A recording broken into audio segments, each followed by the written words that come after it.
All right. Trying out a new topic.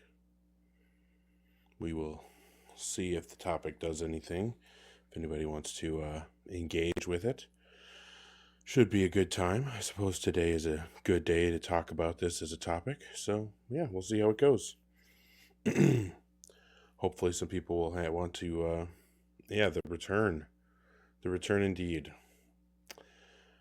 Um, yeah, we'll see if we can have some good conversations about this topic.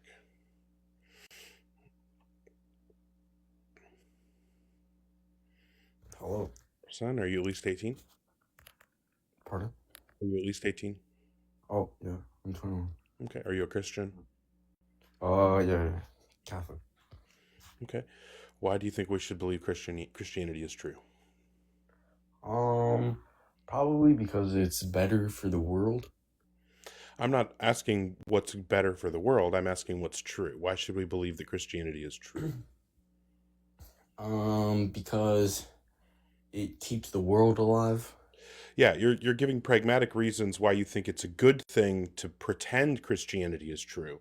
I'm asking why should we believe that Christianity is actually true? Um, you shouldn't. Okay. Well, I agree. Well, that was easy enough. All right. Why should you grant my opinion? I don't think you should just grant my opinion. We can certainly have a conversation about my position. Um, that's what I'm here to do, is to talk about it. The purpose of having Christianity is false above my head is to spark conversation. I'm here to have that conversation. The guest box is open. Anybody can come up and chat. Happy to have the convo. Um, yeah, we'll see if anybody wants to have a good conversation. I want to just have a good faith conversation about the truth of Christianity, or from my perspective, falsehood of Christianity. Yeah, I don't know. Uh, we'll get some people in here shortly. I think that there's an easy argument that I can give. And well, I mean, there's a lot of directions that this conversation can go. There's an easy argument that's just a few premises um, that concludes that Christianity is false. Or we can go into longer, more involved arguments. Yeah, somebody saying that Christianity makes the world better is pretty ridiculous. Um, but again, like, I mean, the conversation here is about whether it's true. I don't really care about whether or not it's useful to believe in Christianity from somebody's perspective. I mean, we could have a philosophical conversation about whether or not it's a good thing to believe in things that are false, but that's not the conversation that I'm looking to have here. I want to actually have the conversation about whether or not Christianity is true. So hopefully somebody will want to come up and actually defend that position. I think of all days, today is a good day to talk about whether or not Christianity is true. So we'll see if we can have some good combos. Hello, Hamza. Are you at least 18? Yes, I am. Okay. Are you a Christian? I'm not. Is Okay. this panel only for Christians? Yeah, I'm looking to basically debate the truth or falsity of Christianity. No, I just had a question for you. That's all. Okay. I just wanted to know why you thought Christianity is false. Sure. I mean, there's a lot of reasons. Um, it depends on which direction you want to approach it from. Number one, the God can't possibly exist. Number two, even if you grant the reality of the God, and you grant the reality of the scriptures, right? One of the things that's important in Christianity is that Jesus is the Messiah. Well, in order to be the Messiah, based on the messianic prophecies, there are certain things Jesus would have had to have done, and he didn't do any of those things. So obviously he's not the Messiah. So that's an important aspect of Christianity that shows that it can't be true. I mean, yeah, there's lots of reasons why it can't possibly be true. All right, got you. So you don't believe in God in yourself, correct? Correct. I'm an atheist. Okay. All right, cool. No worries. That's what I was just wondering. All right. All right. Have a good one. I'll let you have a Christian come up. Cool. Yeah, like I said, there's lots of reasons to think Christianity is false. We can get into philosophical arguments. We can get into biblical arguments. Uh, I'm not. I don't know. One of the things that gets tough about biblical arguments is that it turns into, well, I'm interpreting it this way, and then the Christian saying I'm interpreting it this way, and then the atheist will say, okay, but this is what it actually says, and then it's an argument about whether you should read the text and believe what it actually says, or if you should be able to interpret something else into it and pretend that it says something else. But hopefully we won't get into that. But yeah, we shall see if anybody wants to come up. I mean, it seems like we've got quite a few people here. I don't know. I'm surprised that nobody wants to defend the position that Christianity is true. Nobody wants to, speak up for their religion. If necessary, I suppose I could change the topic. If people want to talk about God in general, I just thought it would be fun, as today is, Sunday, to talk about the falsity of Christianity. We'll see if anybody actually wants to discuss that, or maybe I should change the topic. Like I said, I can certainly do that. But yeah, a bunch of different ways that we can address this topic. Yeah, I mean, one of the easy arguments to give and to show that Christianity can't be true is that just it literally is a contradiction. The syllogism would be, if Christianity is true, then a triomni being exists, all good, all powerful, all knowing. Premise 2, if a triomni being exists, then Christianity is not true, because if that kind of being exists, then Christianity would not be real, and therefore Christianity is not true. But we'll see if anybody wants to get into that argument or a different one.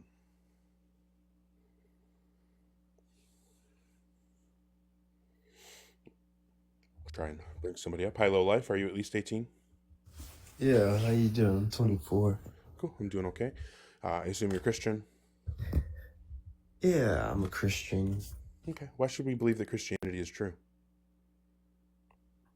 Well, I feel like, kind of like, what's the purpose if there isn't a God? I don't know. That would be a conversation that we could have if we agree that there isn't a God. Why should we think that there is a God? I mean, it's pretty simple. We wouldn't be like worm food. You know what I mean? As What in you're- the case, like, What you're describing is, what you're saying is that you want there to be a God, and that's fine. I can grant that you want there to be a God. I'm asking, why should we actually believe that there is a God? yeah, like I was saying, if atheism is true, you're just an overgrown germ anyway. What does it matter? You're not gonna be anything. And Again, ultimately, you're just that gonna has become nothing to worm do with food. that has nothing to do with what we should believe So to be there's no true. ultimate meaning to anything. Again, what I'm asking you to describe is not what is the entailment if God isn't real. I'm asking you to give me a reason to think God is real. What is the justification for believing that God does exist? Yeah, it would give you hope and purpose. On atheism here, you're just an overgrown germ. Okay, so again, that's just a complaint about something you don't like about what you think atheism entails. What do you mean? What am I complaining about? You're saying if atheism is true, then such and such. That's fine. I don't care what you think is true if atheism is That's not true. I'm that's asking you. factual. I don't care. What I'm telling you is that it's irrelevant. It's a red herring. What I'm asking Well, you to it sounds discuss. like you're having a problem dealing with facts. No, you're just not That's addressing factual. the question that I'm asking you. Do you know what question I'm asking you right now? Yeah, why should I believe in a God? Yeah. What is the well, more specifically, what is the actual rational justification to support the belief that a God is real? Not what do you think is the usefulness? I don't care about the usefulness or the pragmatic, appeal of believing in a God. I want to know, what is the rational reason that I should actually think that it's true that a God exists? Because most evidence proves that it exists. Okay, what's the evidence that proves that a God exists? In the universe, logically, there would have to be something eternal, something that never had a beginning or end. in reality, if we go back, something always has to rely on it to make it occur. And we know it's not going to be the universe because, AKA, I mean, I don't want to put words in your mouth, but I believe you believe in the Big Bang, and that is the beginning. So it would make sense the creator would be eternal. Well, hold on. You, Hold on. You you can't appeal to the Big Bang as the beginning. The Big Bang is not the beginning. The Big Bang is the beginning of the current expansion of the universe. The Big Bang what is is not the beginning of the universe. wait, you said expansion. Mm-hmm. What happens when something expands? It's that simple. Yeah, Don't it gets bigger. overcomplicate it. It gets bigger. Hold on. From its previous state. Yeah, So from when there, it was smaller. Yeah. Yep. oh, so then that was its beginning point when it No. was smaller, and then it No. got bigger. If I blow, That is the beginning. if I'm in the You process just said of it. blowing Look, up the define balloon, expansion. Define expansion. if I'm in the process of blowing up a balloon and you walk into the room while I'm mid blowing it up, do Right. you now have to believe that since the balloon is in the process of expanding, as long as you've been aware of its existence, you now have to believe that when it started expanding is also when it came into existence? Do you think that that is like logically entailed from the fact that it's expanding? Brother, yeah, it's that simple. If I had a Oh, okay. So deflated what you're saying is that balloon, anytime that's someone the blows up a beginning point. balloon, anytime someone It blows can't up get a smaller than that. That's the any beginning. anytime someone blows up a balloon, what you're saying is that when they started blowing it up is when the balloon came into existence, right? Well, now you're rewording what you said. But No, that's what I said. I'm just trying to get clarity because what you're saying is that if something is expanding, then that means that when it began expanding is also when it began existing. I'm telling you that I could go to the store, I could buy a package of balloons. I could wait weeks before I blow the first one up. And guess what? The balloons would exist that entire time between when they were manufactured, when they were distributed to the store, when I purchased them, when I brought them home, they exist the whole fucking time. Just because they start expanding later doesn't mean that's when they began existing. So, yes, the Big Bang talks about the expansion of the universe, and it doesn't talk about anything prior to the expansion. So, what you're saying is that the universe began to exist. The Big Bang has nothing to do with that. If you want to say the universe began to exist, and that is a part of your argument for why we should believe in God, you need to appeal to something else that would make us think that the universe began to exist. Is there some kind of evidence you can point to that would make us believe that the universe began to exist? yeah, going back on the balloon analogy, um, it's pretty clear that if I think we both have a clear definition of what expanding means, that there's a beginning point and an end point. There's a beginning of Um, the expansion, yes, but that doesn't mean that the thing that's expanding began so existing when the therefore, it's expansion not began. eternal. Therefore, it's Yeah, not the eternal. It's that yes, simple. I know, but okay, do you understand that whether or not something is expanding and how when it began expanding is separate from whether or not it began existing? Right, right. Like you going to the balloon store. I completely hear you, but Okay, so then that we that also agree then that the expansion of the universe has nothing to do with the beginning of the universe, right? that's not true. Okay, how are you missing the connection here? What do you not see the connection between the fact that the balloon existed before it started expanding and the fact that the universe could have existed before it started expanding? Does that not make sense to you? I mean, the balloon wasn't a balloon until you grabbed it and blew air inside of it. It wasn't a balloon until you started. Oh my god. It was deflated Yeah, it was a balloon that hadn't been blown up yet. and its beginning point, and when you blew it to its end point, it transitioned to exactly what we know what a balloon looks like today. Yeah, it started expanding and then maybe it It's that stopped simple. expanding. That You're has nothing to do with when overcomplicating it it. began to exist. Therefore, it's not an What is eternal the thing. It evidence? has What a is the beginning evidence? point. It What has is a end point. what is the evidence that the universe began to exist? Right. If you Well, appeal I to the believe Big Bang, I'm just dropping you. right. I believe in God, so I don't even believe in What that bull stuff. what is the evidence that the universe began to exist? Right. God always existed No, because the what is the universe. evidence that the universe began to exist? I'm getting there. All I want from you, I don't want a story, I don't want a sermon, I don't want a ramble, I don't want a gish gallop. I just want specifically the evidence that the universe began to exist. Go ahead. Yeah, I would say it would be the Big Bang. That's the evidence that the universe. Okay. We'll see if somebody wants to have an honest conversation.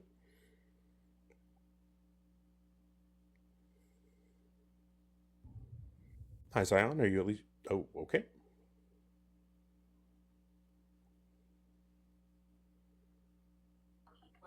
Hi, Marissa. Are you at least 18? Hi, can you hear me? I can. Yes, I am. I am over the age of 18. How are you? I'm doing well. I'm assuming you're Christian? I am. Okay. What would, why should we believe that Christianity is true? Well, I think that we can prove that Jesus as a historical figure is true. I guess the question with Christianity just it comes down to his resurrection. Is he the Messiah? I think that we are all worshiping something, and you claim to be an atheist. Is that correct? I am an atheist, but I feel like we're going through a lot of different things right now. I really want to just stay linear and focused on one specific thing. Are you saying that the resurrection is the reason we should believe Christianity is true, or what's like one thing that we can specifically focus on? Well, I just think that we all are worshiping something. We all have faith in something. So it's easier for me to believe that something created everything rather than everything came from nothing. Okay, well, It's hold just on. easier, Hold on. I don't have faith in anything. I don't worship anything.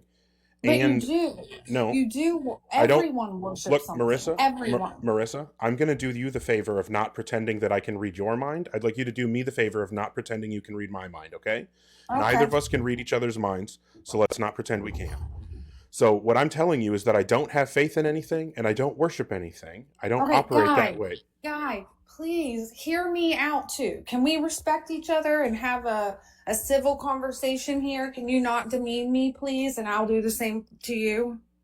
I'm not trying to demean you. And All I'm you telling sounded a little bit demeaning, and I just that's want to. that's fine. You were trying to tell me that you could read my mind. So No, I think it's human nature. I don't I care what you think, think about human nature. What I'm asking you is why should we think Christianity is true? wow. Or do you want me to If give an you argument for why I think we listen, should believe can Christianity is I false? please say my piece of why I think what I think? Please, can I do that? As long as it's on topic and you don't pretend to be able to read my mind, sure. I'm not pretending to read your mind. I'm talking about humans in general. You may be excluded.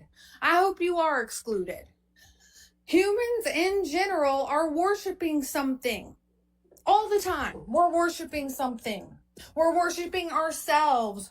We're worshiping our children. We're worshiping drugs, alcohol, corn. We are giving ourselves to these things. You currently are on TikTok arguing about why Christianity is faith, and that leads me to believe, I could be wrong, it leads me to believe that atheism is your religion. Or otherwise, why would All you right. why would you be on here doing what you're doing? Okay. If So it's this what I actually want to important to you. discuss is whether or not Christianity is true. I don't really want to have a conversation about any of the other things that you're talking about. That's not what I'm here to do.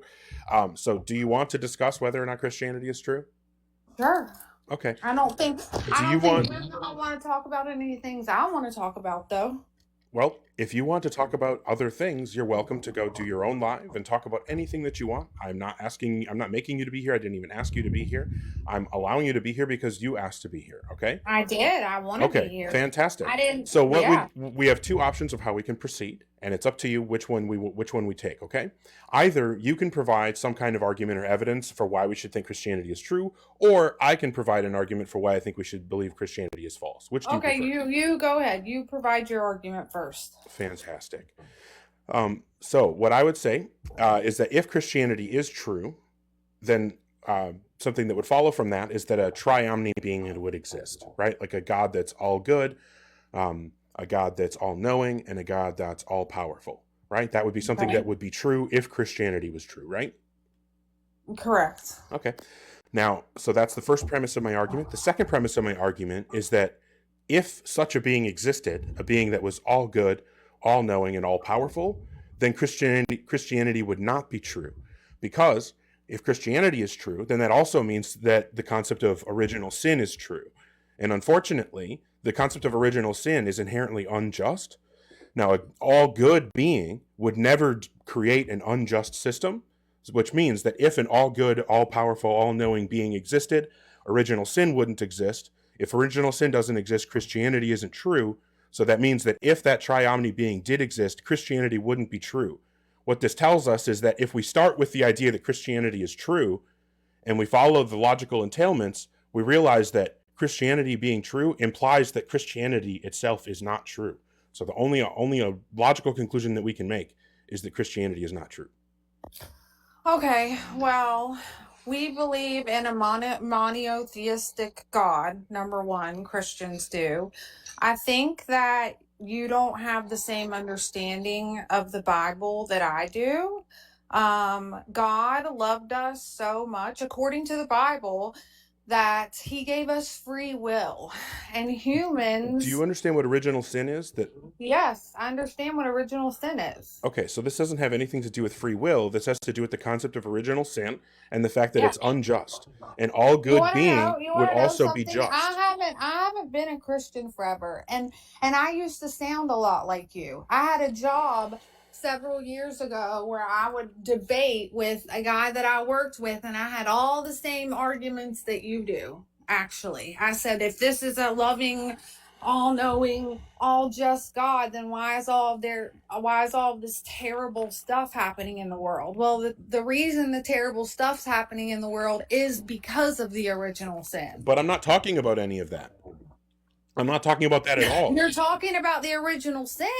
Yes, and I'm saying that God is the one that created the system of original sin. If there actually was an all-good being, like we talked about when you agreed that, if Christianity is true, there would be an all-good God.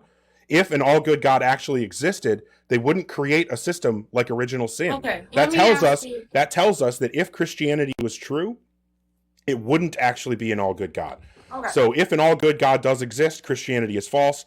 Christianity tells us that if it's true, an all-good God exists, therefore it implies that itself cannot be true. It is a contradiction. Christianity is false.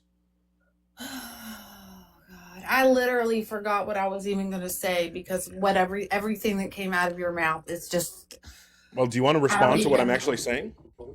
Yeah. Can you repeat that? Because I was in my head about the things that you're saying. Go ahead.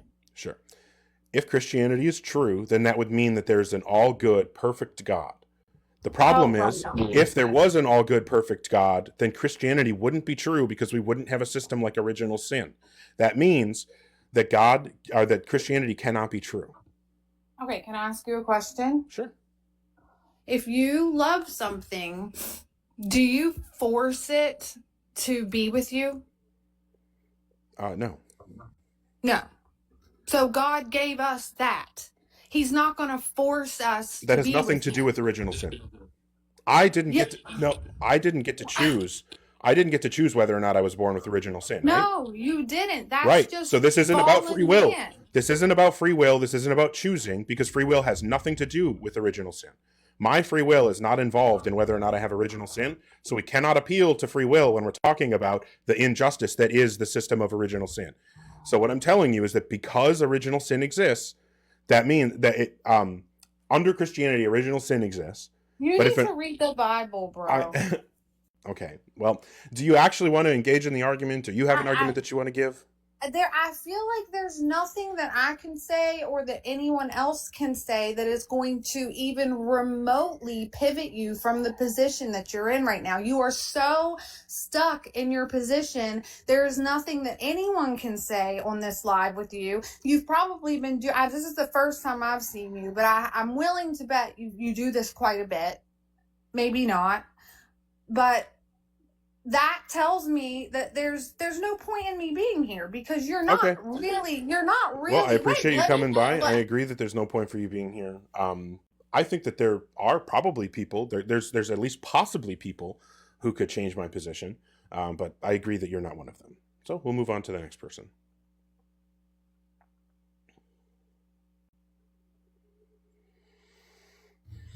Hi, Jaden. Hey, man. Are you at least 18? Yes, I am. Okay. Are you Christian? No, I'm not. I wanted to just bring up something that I thought was pretty interesting about Christianity is, how Christianity says that they believe in one and only God, right? And that there is only one God. Well, in, I don't know how to pronounce it, PSA ALM 82 1. It says, God stands in the congregation of the mighty. He judges among the gods, which right there is already Yeah. disproving Christianity. Well, it's since all over the it's Bible. I mean, even Genesis has references to the gods other and all that gods. kind of stuff. So yeah, I mean, it's well known that originally the original Jewish stuff, when they were writing it, they were henotheistic, which is a form of polytheism, where you believe in multiple gods, but you worship one particular god above the others. So yeah, I mean, it's well known that Judaism used to be a polytheistic religion.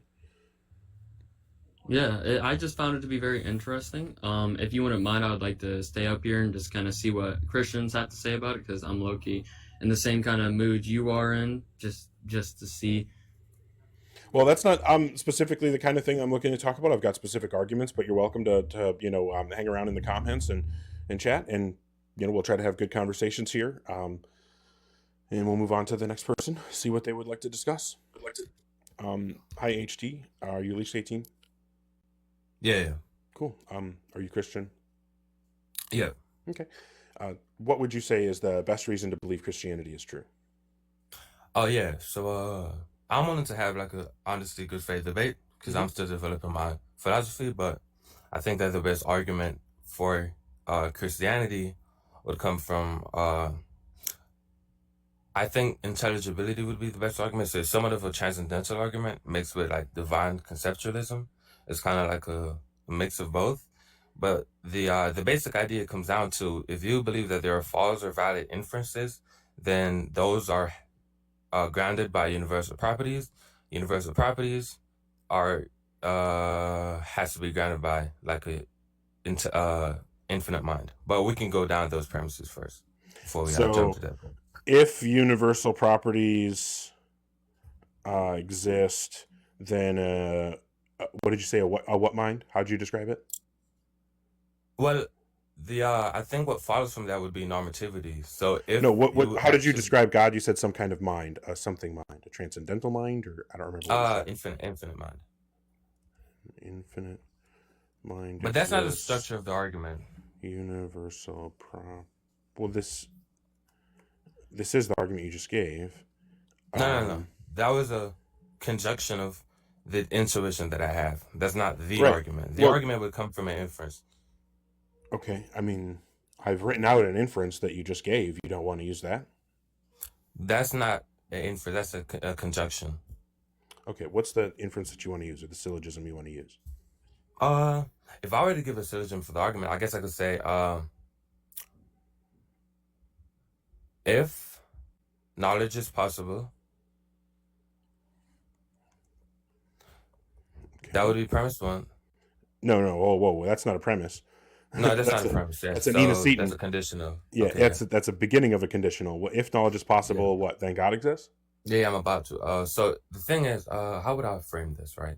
So the possibility of knowledge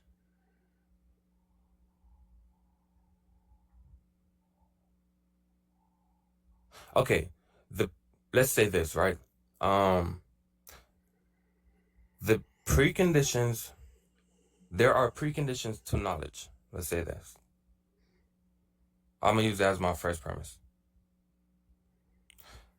If you believe in knowledge, then you also commit to those preconditions. Those preconditions presuppose a God.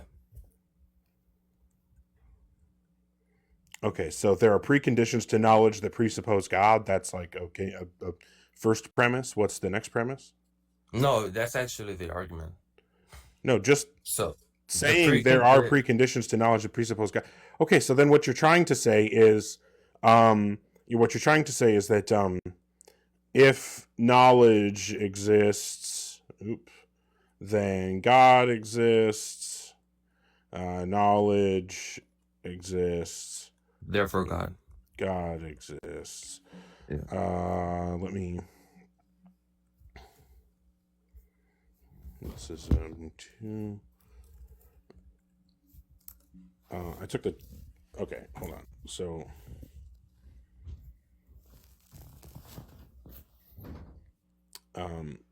This was the first argument that you gave here. If universal properties exist, then an infinite mind exists. Universal property exists, therefore an infinite mind exists. And this is essentially the same kind of argument, just another version of tag. If knowledge exists, then God exists. Knowledge exists, therefore God exists. So what you're going to have to do is defend this first premise here. So I'll just need you to go ahead and we'll call this premise 1.1, and this is your motivation for that first premise. Go ahead. Okay, yeah. So we have to start from the because it is somewhat an argument from the impossibility of the contrary. So let's start in how knowledge itself, the thing it is in its nature, cannot be grounded in material things that are contingent. Knowledge So if cannot material be things are grounded composite, in contingent material things. Okay. Premise yeah. 1.2. So then the thing is, to ground a universal property that is binding in a normative sense, to say that you can make valid or invalid inferences, you'd have to also agree that this thing exists in a atemporal manner, meaning that it does not change. You're off in left field. What we need to be How? discussing is I need you to be giving the premises for an argument that ends with the conclusion that if knowledge exists, then God exists. That's what you're trying to do right now. So you're saying knowledge cannot be grounded in contingent material things, and then I need the rest of the argument that concludes if knowledge exists, then God exists. Okay, yeah, that's the argument that I'm getting to. So the thing is, knowledge already implies normativity. Do you have a disagreement with that? What do you mean? Knowledge implies normativity of like saying that you. I'm sorry. Implies. Yeah. Knowledge. You're saying knowledge implies normativity. Do you just mean that like that knowledge implies that the universe acts in like a predictable way? No.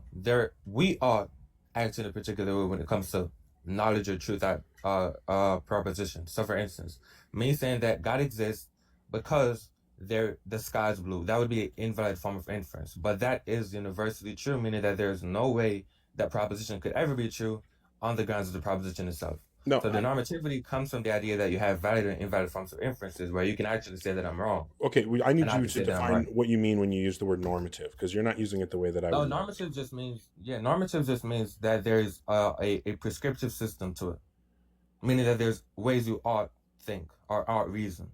Oh, no. Then no. Knowledge, then I would not say that knowledge implies any kind of normativity. No. So if P is Q and P is true, then you ought to accept Q in my belief. You're saying that that's not true. You're saying that if P that's Q, an opinion that you have, and you would have to give an argument for it. That's not implied by knowledge. That's not entailed from knowledge. You saying that that's not entailed by knowledge is proving the point. You've laid out that I ought not do that thing, right? I'm not saying ought anything. I didn't use ought at all. I didn't use any kind of ought or normative language. All I said was that just this normative idea that you're talking about isn't strictly entailed just by the existence of knowledge. That's all I'm saying. And this also still isn't relevant. What you're supposed to be doing is providing me with the premises that lead to the conclusion: if knowledge exists, then God exists. Go ahead and provide me with those. Why premises. would I don't have to give a specific Socratic form of argument to lay out why I'm a presuppositionalist and why these things presuppose a God. Now, again, you saying that you don't think that there are oughts when it comes to reasoning. Do you think so or not? Are you literally willing to philosophically commit to that position? Because if you commit to that position, you're literally cooked. But I'm gonna lay I'm asking you if you can give. I'm asking you if you can support this argument. Yes or no? I am. Is reason normative? Are you able to support this argument? I'm motivating the first premise. To motivate a premise, I have to go into your normativity. If you no, you don't. Yes, you do. No, you should be able to give the argument that ends in the conclusion you're looking for without appealing to anyone else's positions. Imagine that you're talking to a mirror right now and you're just trying to give the justification for the premise: if knowledge exists, then God exists. You don't have to refer to anybody else. You can just refer to the facts and the data and the concepts that demonstrate that that's true. Go ahead and do it that way. Actually, that's not how you motivate premises. Yes, But that is how you motivate premises. You give But the let me let me logical, okay. Let me you evaluate what give, you're saying and you give an you argument. provide the propositions that we can both agree to that entail the conclusion you're looking for, which in this Okay, case bet. is if knowledge exists, then God exists. I need you to provide the premises that entail that conclusion. The argument is the preconditions of knowledge presuppose God. Okay, but let's get into it, right? The So let me show preconditions you of why. knowledge presuppose. What are how did you determine what the preconditions of Okay, knowledge let me are? let me get into the motivation first, right? No, how did you So determine what the preconditions of knowledge are? that's what we're getting into. Yep. So answer the question. Wait, do you want me to answer the first one or now this one? Because it's like I'm switching over to these two separate debates. Let me just start the argument from the form that we were having it in. So let's talk about knowledge first. So why I say that knowledge itself requires normativity, because logic and No, we're reason not talking require about normativity. We're not talking about normativity. I We're ain't talking about normativity. okay. My argument, bro. What are you talking about? What you need to be doing, because normativity isn't anywhere in the conclusion that you're trying to reach. The conclusion you're trying to reach No, is it if is. knowledge exists, then God exists. What you need to be doing is I'm showing showing you that. that the nature of knowledge itself has to be normative, or else there's no such thing as reasoning or logic grounding or anything to do with I'm knowledge. rejecting that You knowledge can't know or is make things. itself normative. Why in the world would anyone think that knowledge is normative? I'm about to motivate the premise. This is why I said this. Let me finish this part right here, okay? So the reason why logic and reason require normativity, which would be knowledge, is because if logic doesn't need grounding, then it just is. Then there's no such thing as a mistake, because you have no odds. If there are no prescriptive or normative nature to knowledge or reason or logic, then you can never say that I'm making a mistake in my form of reasoning. So if I say God exists because he exists, then you have to accept that as a fact. Or you have to say that I ought not follow invalid inferences to conclusions. If you don't agree with that, then you have no argument or any response to me saying that God exists because of anything. Then there's no normative way to say that that's actually wrong.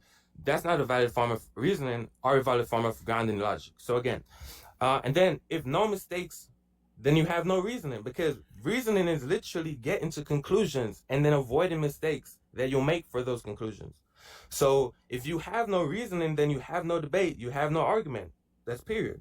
And I pointed out the example of how normativity applies to structures of arguments, for instance, because if Q requires Q and P is true, then you ought to accept Q, because that is a valid form of inference. But if Q is false, you ought to reject P. Then you cannot use logic with that while yourself deny normativity to them. So if you agree that they're normative in nature, then you have to concede to them having grounding, they're necessary, the normativity of them, and you'd have to also concede to modal structure. Now tell me which part you don't get so I can break it down for you. Yeah, there's nothing about knowledge itself or logic itself that requires that you ought do something. I could say that from my personal perspective, I would accept the position that one ought seek truth, that one ought believe in true things and disbelieve in false things. But just like saying that a logical argument follows from some premises does not like provide you some ought. It doesn't like give you any kind of normativity. So like all you're really doing is just like asserting this, and then you're not. And then when I'm asking, like trying to figure out what you're talking about or why anyone would accept it, you're not actually supporting it. You're just reasserting it. Whoa. Bro, can you steelman the argument that I gave? Because what you said was literally a straw man. But steelman. Hold on, HD. Yeah, I'm saying maybe it's better we just slowly break down what this guy's saying to properly maybe get a grasp, because it's not entirely clear what he's saying. He's saying a lot of stuff. Yeah, I mean, it's just, it feels like a lot of words to hell. Okay, just to see where we're at, can you steelman the argument that I gave at all? Like any steelman that you have on my argument, so I know where we're at. Let's just go step by step. It seems you're talking about grounding. Are you using grounding as it's popularly used in philosophy? Because that's a technical. Well, I'm saying that if reasoning is normative, then it has to have a grounding. That's the argument. But then you have to agree that the sense of grounding used bro, in I can context answer of the how argument. I want to, bro. You can't force me to answer how you want me to. So again, I'm saying if well, it's a yes or no is question, normative, so it wouldn't be an answer if to say reason- something other if- than yes or no. if reason is Okay, well, normative, just try and calm down then and it work with requires me. grounding. I'm trying to understand. Yes or no? Are are you using the word grounding as it's used as metaphysical nomenclature? Are you using it that way or no? Epistemic justification. That's what I mean by grounding. Okay, so you're not using it how philosophers use it. Okay. By grounding, you that's mean how epistemic philosophers use it. justification? Essentially, presupposition is. What are you talking about? No, that's not how grounding is used. No, that's how grounding works. Grounding is by giving the philosophical justification for the thing on the basis. No, of grounding. Now, if you're grounding's a an conditionalist, explanatory, then- not a justificatory relation. You could read some Kip Fine on the basics of grounding. Grounding's not an epistemic; it's an ontological relation. Yeah, but that's fine. Wait, bro. What are you talking about? Yeah, metaphysicians do not use the word grounding to talk about justification. Yeah, grounding typically just talks about like, yeah. This is so standard. You can use AI and search that up, and it will tell you that. Yeah, grounding is like incredibly ontology. standard. Again, grounding. Yeah, that's right. Grounding has different But forms, that's right? You can give grounding. Right, For well- instance, you can give grounding. You can give a grounding Okay, for a we don't being. need to You get can into also give all grounding that for an argument. because you got knowledge. Those of it. are very different. Let's just No, try and understand. Because you actually said That's fine, something that's that's fine. incorrect. You said something that's Okay, I incorrect. said Let me, something. bro, let me correct I'm you. sure I did. Let's get correction. Okay, correct me. There's a difference between providing a ground for a being, right? And there's a difference between providing a ground for an argument. So, for instance, if you were to say that I exist, your grounding for that would be a priori statement, right? Because you're saying that, boom, you're making an inference because of something that I'm you so have not confused. yet What am seen. I saying that's incorrect? You're saying that I guess the normal way in which how we use grounding has to do with metaphysical categories for me, and I'm saying that it's not true. I'm saying how grounding give is grounding used for an ordinarily in metaphysics is a type of machinery that talks about ontological explanation. No. So how It's do not a justificatory fundamentalists relation, how but do that's- fundamentalists ground their axioms? What are you talking about? That's just using ground in a different way. Exactly, that's my point, bro. So there's no, this is how they usually use it, and now you trying to say as if I don't know how to use the word grounding, but the word grounding has many purposes and many functions. So no, as a matter of fact, I don't even think the majority of time people use the word that's just grounding, not they're how talking about standard a used that way. ontological grounding for a metaphysical thing. That's literally then- not how that works, bro. Maybe it would help you to use AI because that's at your disposal. Okay, Like, bro. I'm not convinced That's you not could how read that the works, bro. literature, so if That's you don't not how want to that read the works. literature, you could just use AI. That's not how that Okay, works. it's not bro. how it works. So But I look, proved we're you getting wrong. we're getting Insane, bro. way too we're getting way too lost in the meta. Okay, so by grounding you mean justification. Okay, how do you ground what exactly? What are we talking That about? wasn't even my grounding question, about? bro. That's not even my question. So you're not even trying You to the said- argument. You're not even following the argument. I didn't hear the argument. I came late. That's the point. I'm bro. trying to understand. Yeah, that's what I'm saying. I'm trying to break down what you're saying. Okay, the argument. So you were talking that about came grounding from, for something. Wait, that stemmed from the person that I'm debating, which is a host, saying that there's no ought to how we reason. He's saying that just because it is the case that if you're truth tracking, there are valid and invalid forms of inferences, it doesn't mean that you ought follow those inferences to their valid conclusions. So he said that, right? That's why I interrupted by saying, then you don't think that reason is normative. If reason is not normative, then there's no such thing as reasoning to begin with. Therefore, there's no valid or invalid forms of inferences. That's where the argument stems from. Well, validity is non-normative. Justification is normative. Yeah. Wait. Can you have validity in the form of logical reasoning without saying that it's normative? I didn't understand your question. Repeat it. Can you have validity when it comes to valid or invalid forms of inferences without saying that there's a normative way in how we reason? Or the reason itself is normative? Because I don't think Well, that that's the case. So there's- what you said was wrong, to be honest. Justification is normative. That's very standard. Hey, bro, do you want me to But repeat I'm myself talking one more about time? I'm talking about validity is non-normative. I said, can you have valid or invalid forms of inferences? That I'm saying, Yeah, you got valid or invalid Because- inferences. okay, without Obviously, reason being normative. well, reasoning is normative. Okay, so you can't have valid or invalid forms of inferences if reason was not normative. But that's what the host said. The host said that, wait, reasoning isn't normative because just because it is the case that truth tracking requires you to follow this specific form of argument, that doesn't mean that you ought to follow that specific type of argument. So if Pew, I'm not understanding what your point is. I know you're not.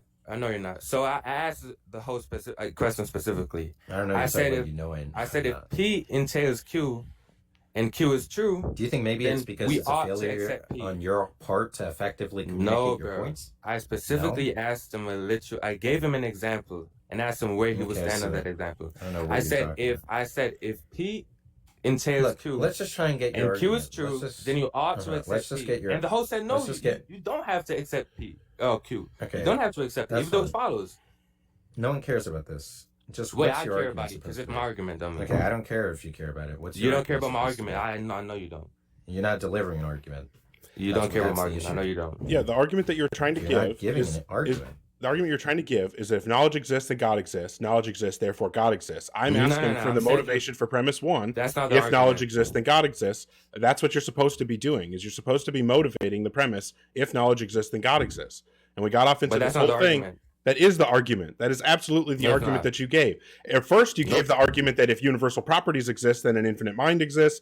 Then That you wasn't an argument, universal by the way. properties exist, so therefore an infinite mind exists. That was the first That argument. wasn't an argument. Then you pivoted to the argument about knowledge. I'm asking you to motivate premise one of that argument, and that's what got us all into all this other stuff about normativity. We were not talking about normativity. We're just talking about, well, what you were trying to do, like I said, is motivate the premise.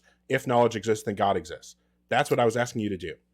That's not the argument. And by the way, the first argument I told you was not an argument. But the argument is that the precondition. Let me finish. The argument is that the preconditions of knowledge presuppose a godlike being. That's what I said. That's the argument. But let me get into it. Anyways, and Hold I on. don't know why. No, hold on. Stop. Hold on. When you said this whole thing about the preconditions of knowledge, I asked you, okay, let's talk about this. How did you determine what the preconditions of knowledge are? And then you said, no, we can't talk about that. We have to go back to this argument about knowledge and how it proves God. Yes, we have to go to normativity Oh my God. to even look at how you view knowledge. Also, to realize be. what- Bro, what are you talking about? Realize what the host said is exactly the same thing you said. The sentence, God is the precondition for knowledge, and the conditional statement, if knowledge, then God is true. That's it. That's not the form of the argument. That doesn't mean that it doesn't have a similar inference. It's a similar inference, but that's not the form of Both the are argument. saying... You'll get to the both argument are by saying saying- the preconditions presuppose God. Right? That's how you get to the argument. To say that knowledge itself is even both possible. are saying the same thing. The- They're both saying No, theism is that's not the logically prior to form of the knowledge. argument. The form of the argument comes from the fact that if knowledge is possible, it is possible They're because of these synonymous, preconditions. dumbass. I'm using the Yeah. preconditions to get to God. What are you talking no, about? you're just not tracking, bro. Oh my Yeah, days. so I'm still, this What is are- exactly not the tracking. This is the exact same You are- thing that I've been trying to ask you to justify this entire time, and instead of justifying it, all you did was rephrase it and turn it into a different sentence. Like, this is not providing justification. This is not providing any motivation to think that your premise is true. Rewording a premise does not motivate that premise. Can you Okay, provide let's get any into it. reason for us to think that God is a precondition for knowledge? Okay, so I can give the most minimalist definition for knowledge. Let's start with knowledge will equal a justified true belief. That's a standard analytical definition of knowledge. Now, that already implies three things. Truth, meaning that there must be facts of the matter. Then belief, there are subjects capable of holding any contempt for mental states. Then the justification would be a standard that distinguishes good from bad reasons. Those are already three preconditions that I laid out. Are you guys tracking so far? I understand. You just define knowledge. Yeah, As- I understand the So I'm asking you JTB. if you're tracking so far, because it seems that you guys don't track a lot of things. But if you're following, that's fine. Now, I mean, it's funny you're talking when you didn't realize what the host said and what you said is identical. but I In said fact, it's you not. still I failing to said it's the understand same inference, but it's not the same form of argument. You know that you can have a similar inference, but have two different forms of argument. How you get to the conclusion, you know that, right? They would I'm be not the gonna same stick to form. that, bro. Okay, bro, it's matter. It doesn't matter, bro. Anyways, now we've already laid out three preconditions. Now I'm gonna show you why each component of This those dude's presupposes a super structure. arrogant, super incompetent, and super rhetorical. at Okay, some bro, times. good argument. Anyways, It's not an Anyways, argument. good The argument. fact you don't know what an argument is terrible. You think Yeah, what I good just said is an argument, argument? good Do you think what I argument. just said is an argument? Do you think what I just said is an argument? No, it's You not an dodging. argument. Oh, It's you not know an what argument. rhetoric So is? You know what rhetoric it's a is? good argument, You know what and it's rhetoric not an is? argument. Is that You know right? what So rhetoric is? by You know his what rhetoric lights, is? You know what rhetoric is? non-argument is a good Do you know argument. what rhetoric is? Presumably, good arguments are property of arguments to which Do you know what recognize rhetoric it's not is? an Bro, I know what an argument. argument look, is. this What is are you just talking brilliant. about? What are you talking about? Oh, then, but you said it was a good argument and not an argument. That's rhetoric. Great That's how. observation. That's literally It's how rhetoric. that works. Yeah, you're getting rhetorically blown out. You said a good argument's Bro, not an this. argument. Oh my days. Yeah, this you're dude not is so dumb. looking appealing Dude is so rhetorically. dumb, bro. I'm looking dumb, What and you you're said doing a is good dumb. argument. That's not When an that's a argument. good argument, that's an informal way of engaging with what you're saying. That's not formally grounded by anything to do with what an argument Are actually using is, bro. grounding Just as shut an up, bro. epistemic This is justification so again? dumb, bro. This is so Bro, dumb, bro. This what? is literally so dumb. So dumb. This is the I dumbest shit I've agree. ever Someone heard, here bro. is performing pretty dumb. This is so dumb, bro. Here's the thing, man. I mean, I've been asking you this entire time to provide He justification literally for a interrupted premise. the argument when I was given those preconditions. He literally did that. Did you not see? No, you weren't Did I giving not give you the preconditions. You were just providing the most basic bitch definition of knowledge. Like, okay, Don't we've we all have to heard of use the justified true definition belief, of knowledge? and hopefully we all are smart enough to understand that actually there's some problems with the JTB definition of knowledge, but we probably can use it just for the sake of conversation. That's what I Like, said. That's we why I don't said I'm need giving you the to most define. minimalist Yeah, we don't need you definition to of knowledge. define what justified true belief is. And saying that, That's like, how I the show you the precondition of knowledge preconditions, is its bro. definition doesn't get us anywhere toward justifying your position that God is a precondition for knowledge. That's what you're how supposed to be that works. doing. Because if I'm giving you preconditions to the thing, then defining the thing shows you the preconditions within its definition. That's how I got to it, bro. But you guys keep interrupting. Now let me get to it, bro. Hey, chill out, But bro. I have a quick Now, question. hey, Yeah, what's bro, up, chill out, Monkeyboy? bro. Chill out, bro. Just come down. Just breathe. Right? Now you come down, bro. Breathe. Look, yeah, we could do it together. In for 3 seconds, out for 3 seconds. You want to do it? I prefer 5. I think you need it. Okay, that's great. 5 is even better. You need it, right? There's a lot of oxygen lacked to your brain. Taking some oxygen. Oh wow, Look, bro. one. No, come on. actually, if that was the case, I wouldn't be One, able to have the conversation because I might have been two. close to Okay, death. you're You know not that, doing right? it. Oh wow, bro. So you're saying that it's a thing, but it's not a thing Okay, at the same time. we're getting lost in the wow. rhetoric. Oh my You're getting days, lost in the bro. rhetoric. Oh my Yeah, days, he's- bro. Oh my days. Everyone but That's him has amazing, started bro. the breathing. You're not a Oh part my of the days. session. That's crazy, bro. That's crazy. Oh, man. So you Okay, can say look, that I have I light of wanna know- oxygen to my I mind wanna without know. actually believing that, bro. Oh, Dude, he gets damn. stuck in the jabs. Like, Jesus. Oh, I want to my know. days. I want to know if you're a rational. Are you a rationalist? Yes. No, not necessarily. So, are you an empiricist? Well, I'm a rationalist, but I'm not saying that I have a So you believe like in the synthetic a absolutist priori? position into it. Yeah. Oh, you do. So you don't think the sentence. So when you say God is the precondition for knowledge, that's not analytically true, or is it? Well, the analytical truthness comes from the definition of knowledge itself, but then the how we get to the conclusion of God, Okay, so meaning that would be you're rational. admitting. Hold on. So you're admitting you're defining knowledge in a way that requires God. No, never said that. Okay, I'll repeat the question. When you say God is the precondition for knowledge, is that analytically true? It's both, but it's more. Yeah, it's both types. So it It's is both what? Just let me finish.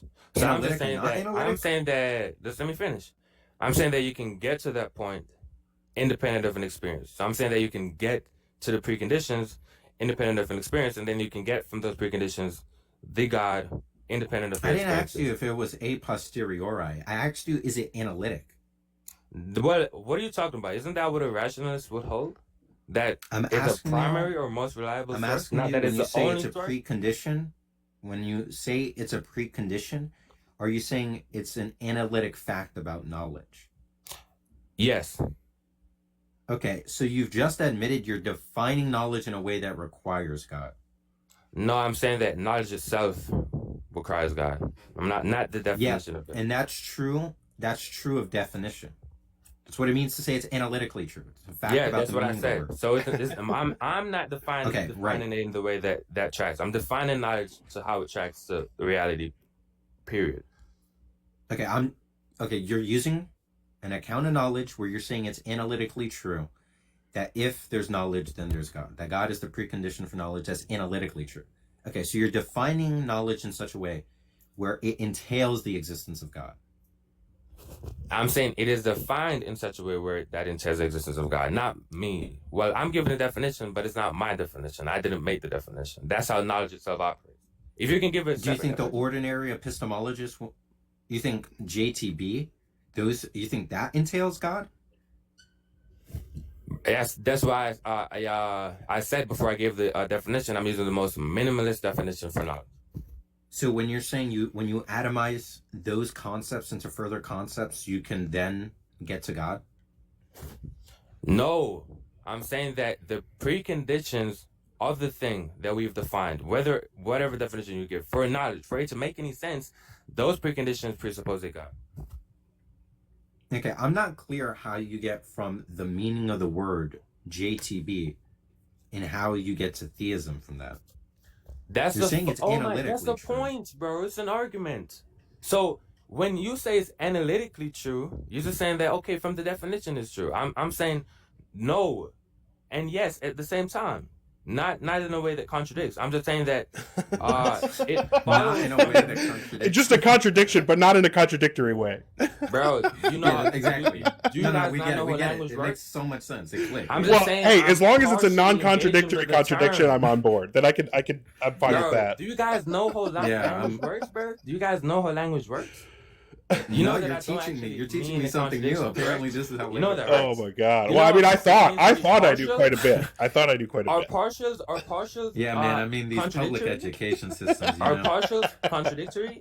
I've been out of school for a while. I admit I'm old. There's new stuff I haven't learned clearly.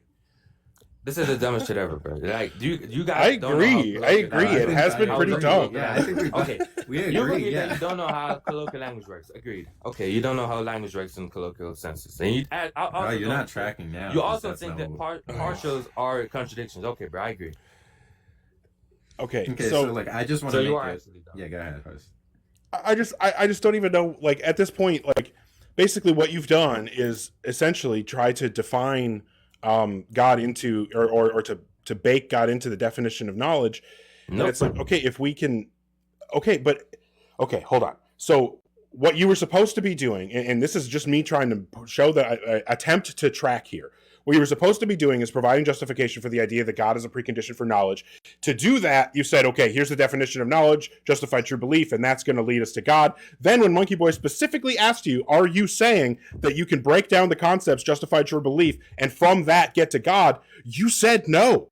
So like the exact was the thing that problem you I said that you were provided. trying to do, you were then asked, is this what you were trying to do? And then you said no. So at this point, I have no fucking idea what you're actually trying to do. So that was the form of the argument. So the form of the argument isn't God. Well, it is true, but that's not the form of the argument. So it is true that God would Now be you're the just bitching about like, precondition oh, you for guys don't knowledge, understand but that's not colloquial the form of the language, and now argument. you're trying to say The like, well, when I form of the contradicted argument- myself, it was because it wasn't the correct. You didn't say it exactly correctly. Okay, I'm saying that the form of the argument doesn't say that the preconditions for knowledge would be God. It's the preconditions for knowledge, the possibility of knowledge entails or presupposes a God. That's not the same thing because it's not the same form of argument while it's the same inference. I don't know. It This is like if it debate entails it, that 101. just This is means debate- it's a this is debate 101. precondition. Yes. This is debate 101. No, You're- that's not all the you're form all of the you're doing argument. is It's just the same inference. you're literally doing the same thing and just saying like, okay, but what if I added extra steps? Like No, this isn't getting us oh, anywhere. This is so dumb, bro. It is. You can have the same inference and have different forms of argument. So I'm getting to God by saying that the possibility of knowledge have these preconditions that then presuppose God. Not that the possibility of knowledge, the precondition for that is God. That's not the argument. Those are two different forms of argument. Can you guys track? At least Okay, that's a but- very simple point. Okay, I'll try and track. So let's just try and get back to where we were. So you are still admitting that's analytically true, right? Not alone. I'm not saying that it follows from the meaning of the term alone. I'm saying the nature of knowledge itself, whatever you take that Okay, to so be. it's not. Okay, so it's not analytically true. I want to say no, but it's not necessarily the case that it's divorced from the term. You're unsure if it's a altogether. definitional fact. Is it I'm a saying it's definitional not fact? divorced from the term altogether, but it is not. I don't get to it being true by saying it's analytically true. I'm not getting to the conclusion by Okay, so saying it's not it follows from the analytically meaning. true. No, not Okay. necessarily. Okay, so how do you get from knowledge to theism? Okay, let's get back to it. I'm saying that the preconditions for knowledge presuppose a godlike person or a theistic God. And the reason why I say that is given the nature of knowledge itself. So I think that the nature of knowledge entails things such as uniformity. It also entails truths, and truths would have to be independent of a mind. There would have to be a reality that's independent of our minds. I'll write out the argument. Premise 1. Conclusion is God's the precondition for knowledge. That's not the form of the argument. Premise 1. Is that not? Okay, so then what's God is the proposition? precondition for the preconditions for knowledge, I think is the argument he's trying to give. Is that what you're saying? Yes, that's actually what I'm saying. Finally. But that's not even the form of the argument. So the form of the argument would be the preconditions for knowledge. The possibility of knowledge presupposes a God. Okay, for knowledge to exist, God exists. There must be a God. That's not the form of the argument. Then what's the conclusion? I gave the conclusion within my argument. I said that the preconditions for knowledge presupposes a God. Yeah, that just means for there to be knowledge, there must exist a God. Well, yeah, but that's not the form of the argument. It's the just same an easier inference. way of putting it. It's the same It's, inference. it's the exact same sentence. Yeah. Like, It's not even the form argument. of the argument. It's not even an argument. No one's talking about form. First, there isn't an argument. There's no form of the argument. It's just a single proposition. I It's a specifically the part that you proposition. guys It's a got proposition. wrong. It's a proposition that retains its semantic continuity by rearranging the words. Yeah. You can change the string of words in such a way that makes the sentence more transparent while saying the same thing. There's no argument yet. We're understanding what is even the claim to deliver an argument in support of. I don't know. You're talking about form. I gave the argument. I gave the full argument. Is I gave the full argument. I was simply clarifying to you guys about the part that you got wrong. So I gave the full argument. So I don't know what you're talking about. So it is not the form of the argument. So the proposition is for knowledge to exist, God must exist. Yeah, I'm saying that's the same inference, but that's not the form of the argument. But yeah, what's the inference that gets us there, though? That is an inference. What are you talking about? That's a proposition. Oh my God. I'm saying the proposition, bro. That's not an inference. Give it at first? How did I give it at first? I'm asking you right now, what's the proposition you're providing an inference in support of? Well, that's a proposition. Okay, for knowledge to exist, God must exist. That's the proposition that you're. Sure. Yeah, so now you're providing support for that proposition. Go ahead. Yes, so that's the argument, right? So anyways, let's get into it. I'm saying that knowledge. This one. Yeah, I'm saying that, and I don't have to give it in the premise conclusion, bro.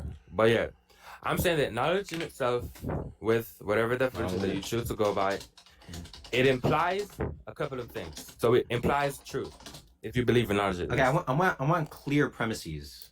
I don't have to give you premises. Don't have to give you premises. But I'm giving the argument how I want to. It's fine if you're not capable of giving them. I can, but I'm giving the argument how I want to. I'm giving the argument how I want to. There's not one way to provide an argument. Okay, calm down. Bro, you're cutting in front of me. Just let me finish before you interrupt, bro. You calm down. Stop cutting in front of me. You calm down, bro. You calm down. HD, this is why you should have done the breathing. This is why you should have done the breathing. You calm down, bro. He's literally interrupting me in the half of my sentence and telling me to calm down. Okay, you don't need to crash out. You don't right. That makes zero sense. Shh. Okay, literally, you don't need to yell. Just calm down. Literally, bro, calm down. I can talk all I want to, when I want to. Yes, you can whenever you want to. Don't interrupt me, though. Don't interrupt me. You could just scream on the top of your lungs and not utter coherent sentences if you wanted to. But can you stop interrupting me? We're trying to actually have the argument. Why are you not interrupting me? We want an argument. An argument consists of a series of premises and a conclusion. It's fine if you can't deliver them in that strict manner. We can work with you. You don't have to present the argument in that structure. You don't have to. I know what you're talking about. We can work with you to get a clear argument in that way. Okay. I know how to give an argument from premises, bro. I'm not talking about that. You can give it. Okay, you can give it natural language. This is literally how you debate when you can debate. Oh, if you can't do it, then I will help you to do it, bro. That's not Okay. doing anything to the content of the conversation. It's I'm fine. saying I can give my argument how I want to. You can't force me to give Just your keep argument how going. you want me to. Okay. You'll keep It's going, bro. fine if you could only give it a natural language. We will help regiment them into a clear argument. Right? We Hey, want a how clear you're saying that it series can't of be a clear premises. argument without that? Okay, Now, that's dumb. That's dumb. okay. And now I want you to say your first premise, however you can, and I will regiment it into premise one. Yeah, so we're not gonna have this condescending debate, bro. We're not gonna do that, right? Okay, I'm So not. If you- if no you one's want to have the condescending, argument, yeah. if you want to have the We're argument just in good asking faith, then we you. can. We're just But if asking you you have the to argument give in bad it. faith, then I'm gonna be Look, bad faith also. HD, And you this see, you is your guys still opportunity. interrupting me. Hold on. You This guys are is still interrupting HD. me. So Stop. I'm also Stop. gonna interrupt you Stop. guys when we HD. have the argument. HD. Stop. We're asking, literally, what's happening right now is that we're asking you to give the argument. And every time that you're given an opportunity to speak and actually give the argument, you pivot to meta or some other bullshit. So please stop doing No, that. you Just guys are give pivoting to the meta. actual argument so that we can get through this, please. So what is the actual argument that, if you want, like Monkeyboy said, if you want to give it in an informal way, we can work out the premises ourselves. So what is the inference that you go through to get to the conclusion that God is, whatever, this precondition for knowledge bullshit? Yeah, and I can literally start from anywhere. I can start from saying simply, all material things are contingent. I can start from that. Then I can, yeah. You can mute while you're talking, bro. It's pretty loud. Okay, thanks for the suggestion. What? Go ahead. Give your argument. What do we say? Why are we Yeah, so pivoting to yes, some I other can stuff go. about material things? Can we just go with this argument that gets us Bro, I can. to Okay, God? that's a God's relationship to knowledge? I Okay, think and then God he's sent him gone. an email. Yeah. God's calling him, telling So him, I can please even stop. give the argument. I can even give the argument from a critique of natural. I can give the argument from a critique. Just give the of argument that you were materialism. giving about God's relationship to knowledge. Go ahead. Wait, you said I was giving a proposition, not an argument. Give the argument that you were giving. Oh, that now you see how that. Oh my, hey, bro, you guys are so. This guy's so dumb. Okay. So I'm going to give you one last opportunity, HD, and then I'm just going to be done with this. Can you please provide the argument that gets us to your conclusion that relates to God's relationship to knowledge? Okay, bet. So let me try to give a simple argument for this, right? So I'm just going to say that all material things are contingent because they're composite. So they're made of parts. Now I'm going to say the universe is a material and then therefore contingent.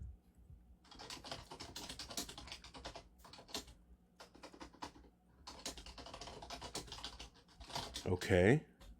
Now I'm gonna say that if it's contingent, it's not necessary, and it's temporal, and it's also it changes, right? So Okay. now the argument from those people with those physicalist views of the universe would also say that it is chaos, meaning that there's not necessarily some type of external structure in how the world operates. It operates by internal structures, or it just is. It's a brute fact. So chaos does not breed uniformity. Now,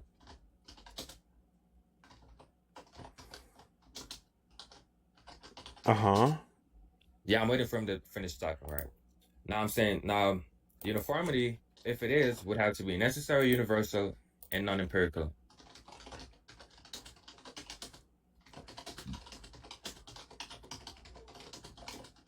Okay.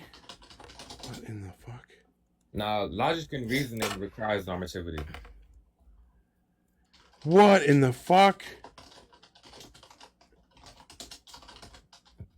And that intuition comes from the basis that if reason in itself is a normative, then there's no such thing as a mistake. You can make no mistake. What? Now, I'm saying if reason itself is not normative, then there's no such thing as a mistake, meaning that all reasoning would be considered to be knowledge or reasoning. So if I say God exists because God exists, that would be reasonable and no different from what you're saying that it's not. What else? And also, yeah. So transcendentals cannot be material.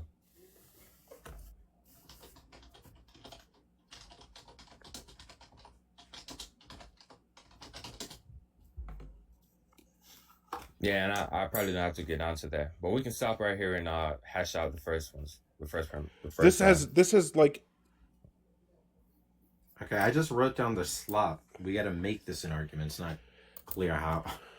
the thing is, this has nothing to do. Like all you did was Gish Gallop. This is just one big Gish Gallop of a whole bunch of unrelated, completely like it's basically just like how many red herrings can I throw at the wall and hope that I distract from the fact that I don't actually have any way to justify the claims I've been making this entire fucking time. Do you want me to tell you what's happening? So I was just trying to point out that the worldviews are not theistic, will not ground knowledge. They will not provide let's just possibility of knowledge. And then I was also trying to ground knowledge. So the first thing you said is all material also things trying to are ground transcendental. contingent because they're composites. So is it fine to write P1 as if for all x, if x is composite, then x is contingent? Yeah, sure. Okay.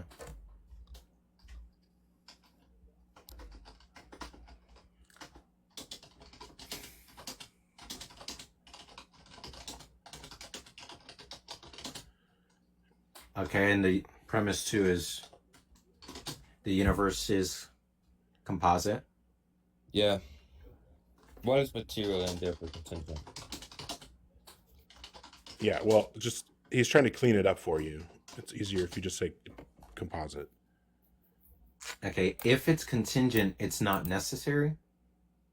But yeah, no shit. But that's not even worth putting into the premise. You did. No, that was me. Well, just by pointing out the contingent, facts. That was just me contingent, repeating you're it. using That literally means just repeating the same shit. Doesn't mean that Okay. you have to add it to the argument. contingent. It's Okay, unnecessary. contingent's not. Okay, contingent's modal or non-modal? Modal, obviously. Okay, that's not obvious, but No, it's not. okay. Yeah, I mean, popular people run contingency arguments where contingent's not modal, but the universe. Okay, so premise 1 is for all x, if x is composite, it's contingent. Premise 2, the universe is composite. Obviously, you could make the obvious derivation the universe is contingent. Then the next premise is the universe is... The next thing you said that I wrote out is the universe is chaotic, and some say it's a brute fact. I'm not really sure And what we want to say there. Well, I guess the formal way of putting it would be to say that contingent things I don't think can ground truth or like logic or like things of that nature. So those transcendentals or the I'm not uniformity of nature. understanding. No, I'm saying the contingency or contingent things. If the universe is contingent, I don't think it can ground, for instance, the uniformity of nature. Because if it's contingent and not necessary, but the uniformity of nature is necessary, then Are you still using ground as in a justificational way? Because you said epistemic justification. Obviously, it's incoherent to talk about it in that way. In that way, in this context. Yeah. What I'm saying to give an account for. I'm just The saying universe can't contingent things can't epistemically give an account. justify. Okay, what does it mean to give an I'm account saying for? contingent things can't give an. Oh yeah, so it's not expected from the nature of the thing. So contingent things, you don't expect from contingent things uniformity of nature, without like an outside or external system. You don't expect if something is contingent, then it's orderly? No, I'm saying without an external system, it will not be ground have any type of structure. So you don't expect if something's contingent, then it's orderly without an external system. Yeah. Okay, that's premise 3. Then I'll say that logic and reason, for instance, are normative and they are also necessary. So they cannot be grounded in contingent or non-normative matter. Ooh. But the logic and reasoning aren't propositions, so it's incoherent. It's a category error to say they're necessary. Propositions are necessary. Wait, what? I mean, saying that logic and reasoning is normative and necessary? What do you mean? What's the problem with that? That they're not propositions. Yeah, because logic and reason would have ontology if they're necessary, no? No. So What do you mean, the no? proposition is logic. Well, I don't know what it means to say reason. That seems okay. So you're saying logic exists in like an ontologically weighty way, and that its Logic existence is necessary? Logic would be necessary. Logic would be necessary. Reasoning would be normative. I'm not understanding. You So don't know what it means for logic to what be what? necessary. No, I have no clue. No, that's not even that's incoherent. It's a category error. Logic's a noun. Oh wait, so Necessary is an wait, operation. so It's a nouns mode of can't be operation you assign to necessary. propositions. Wait, so nouns cannot be necessary? So God, what? Logic can't be necessary. Logic's not a proposition. That's like When I assigning a say box to a necessary, free when I variable say in a necessary, I'm logic. saying that the laws of logic cannot fail to apply, and they hold in all possible words. What do you mean by I The can't say that laws logic of holds in all logic can't possible fail words? to hold on. Hold on. We gotta move slowly. You're saying what? The laws of The logic. laws Let of me write logic this down. cannot Oh, fail to apply, and they also hold in all possible words. That's all it means for it to be necessary. What are you talking about? fail to. Okay, what does it mean to say the laws of logic can't fail to apply? What does that mean? Bro, it cannot fail to apply. How? There's no Right. breakdown from saying it cannot fail to apply. You can't. It's So you, invariant. so you're saying you can't communicate what that means to me? That's the communication. Me saying that it can't fail to apply. What else do you need to know for what that means? It means it cannot fail to apply. It means it If I don't know applies what the in all expression means, scenarios. I'm expecting you to Bro, be able to. that's your issue. You want me to break down Okay. what it means for a law to not apply? You want me to break that down Yeah, further? what does it mean to say the laws of logic can't fail to apply? What does that even mean? They hold in all scenarios. What does it mean for the laws of logic to hold in all scenarios? It means that, oh my days, it means that the laws of logic never fail. And So if what the does it laws mean of, for the so laws for of instance, logic to for never fail? one of those laws would be Are the you law, the maybe law. this will help? Let me finish, bro. One of those laws would be the Okay. laws of identity. A equals A. At no point in time or in any possible universe you would ever find A not being A. Yeah, That's this what it is what I means for logic expected. to be necessary. It seems you're conflating laws of logic and laws of metaphysics. No, I'm not. Historically, there is. Yeah, no, you're not.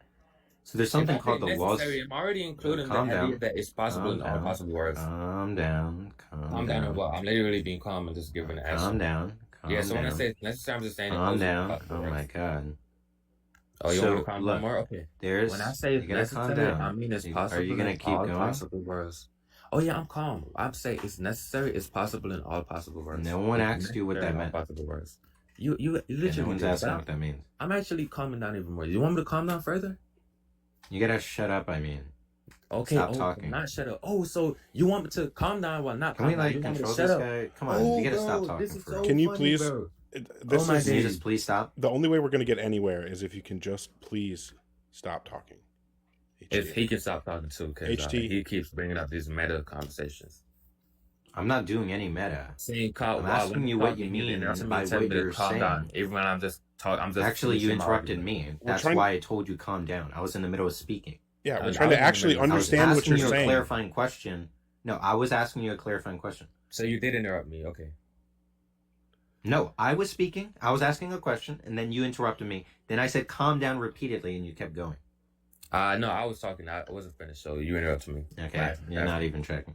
Oh my God. You're Okay, not. so I still don't know what it means for the laws of logic to always apply. And I think this is because there's a confusion between what's commonly called the laws of thought and the laws of logic. There's an equivocation on the use of law. Law, as used in context to logics, are strictly formalist, meaning laws are not laws in the way you might think about nomic laws or metaphysical laws. They're not laws about the world. They're just theorems in a formal system. They're not even the types of things that coherently, you could say, applies to the world. What you might say is something like it's metaphysically impossible, contradictions obtain, where what you just mean is there are no contradictions in the actual world. Right? In no possible words. That's a sense of the word law that's not the laws of logic, where what you might be meaning to say when talking about doesn't apply. No, The so if I'm contradictions saying that, yeah. So if I'm saying that, do not instantiate in the world. Okay, but if I'm saying that it applies to all possible worlds, then it's law-like. Why would it not be law-like to say that? I'm saying No one's saying it's not law-like. Okay, that's all I'm I saying want. that's. I'm saying it's law. I'm I'm just saying it's the saying. law of logic. So Do you you're see how asking you for a interrupted me there? clarification. Yeah, HT, Yeah, you wait, gotta let me Do you see how stop. you clarify. interrupted me there? Oh, but I'm HT, you clarifying. gotta stop. I'm saying No, you're it not makes clarifying. no sense to talk about what You're topic not of law. I'm clarifying. just saying it is a law. I don't care. So you're The asking point for is that it's clarification of something incorrect. that I Can you never stop said. interrupting me? Can you stop interrupting me? The point is that it's wrong to characterize that as laws of logic. Instead, that's laws of metaphysics. But that's fine, right? Maybe No, it's it's just not. a nominal. It's just a nominal difference. It's not. I'm saying it's not wrong to characterize it as a law because it is a law. No one's saying it's wrong to characterize it. Okay, as a then law. you're at No, then no you're one just ever said that. then you're going You're just into completely matter for failing something to that track. doesn't matter. You're not even tracking. So tell me, That's are you fine. talking about something that matters? Yes or no? Yes. So when I say that logic and the logical laws will hold in all possible worlds, therefore they're necessary, you're saying to If me the that point that's is you're not talking about what? logical laws, you're talking about metaphysical ones. Well, oh my day. Well, logical laws would be a Logical transcendental laws are, category. in principle, the types of thing that can't apply to the world. There's this common mistake: people talk about laws of logic to instead describe metaphysical laws. I'm saying that it is well, it is Law is transcendental, misleading right? because commonly law is thought of in the sense of maybe physics, where you might think there's adjacent metaphysical No. I'm not ways saying of that. capturing metaphysical laws using that same. I'm not Uh, saying that. Never said that, by the way. I'm not saying anything you're saying. I never claimed you're saying any of this stuff. So then, just say what you're saying is pointless, and let's get back to the rest of the argument. What are you talking about? No, what I'm saying You brought is us not something that was pointless. pointless, bro. It's explaining an issue you're making. You're making this like But now really I'm bad blunder. now I'm doing the thing that you said I wasn't doing. So, that's a contradiction, bro. Can you What are you talking stop about? talking It's about not a it? Let's contradiction go when you're forward, just bro. not Let's tracking. continue with our argument. Let's go further. Let's continue. Okay, the thing is, like, Okay, so by and he left, or oh, and he left. Yep. Oh my God, that was brutal. maybe disconnected. I don't know. That was awful. Well, Yikes. I really struggle with the I don't know, with those type of people. I don't have your knowledge base, so I appreciate the assistance. I don't know how to But deal he with was extraordinarily slimy. Like the substance just isn't there, but when they're obtuse like that and like really rhetorical, I mean that's more of the challenge than it is the actual precept. It's more of the person there that's the obstacle. Yeah. Yeah, well, I'm still new to all this, so I'm not really good at dealing with that kind of stuff. It's just, yeah, I mean, as you saw, a lot of what it ended up being was I was trying to get him to provide justification for one initial premise, and then he spent the entire time just rewording that premise, trying to get out of justifying it. And that was, yeah, basically where we ended up. Yeah, it was nah. I'm glad it ended it, at least. I don't know. Yeah, I mean, I don't know. I was pretty close a couple times to just booting him, but then it turns into this, yeah, whatever, pissing match of, oh, you ran scared, whatever. I don't know. It's just annoying more than anything. But yeah, well, hey, I'm a fan of your work, so it's cool to talk with you. A word, no problem. But all right, well, I mean, I'm not going live, so it's fine if you want me off. I'm completely fine with that. If you're fine with me staying up here, I'm fine to do that. I don't know if you have anyone else in the queue, but yeah, no, I got a couple of people. I was just gonna move to the next person. If you want to hang out, you're definitely welcome to do so. Definitely not gonna bother me. But yeah, I'll just bring up another person here and see if we can have a good conversation. He's been waiting for a while. I don't know if he's even still on. Maybe not.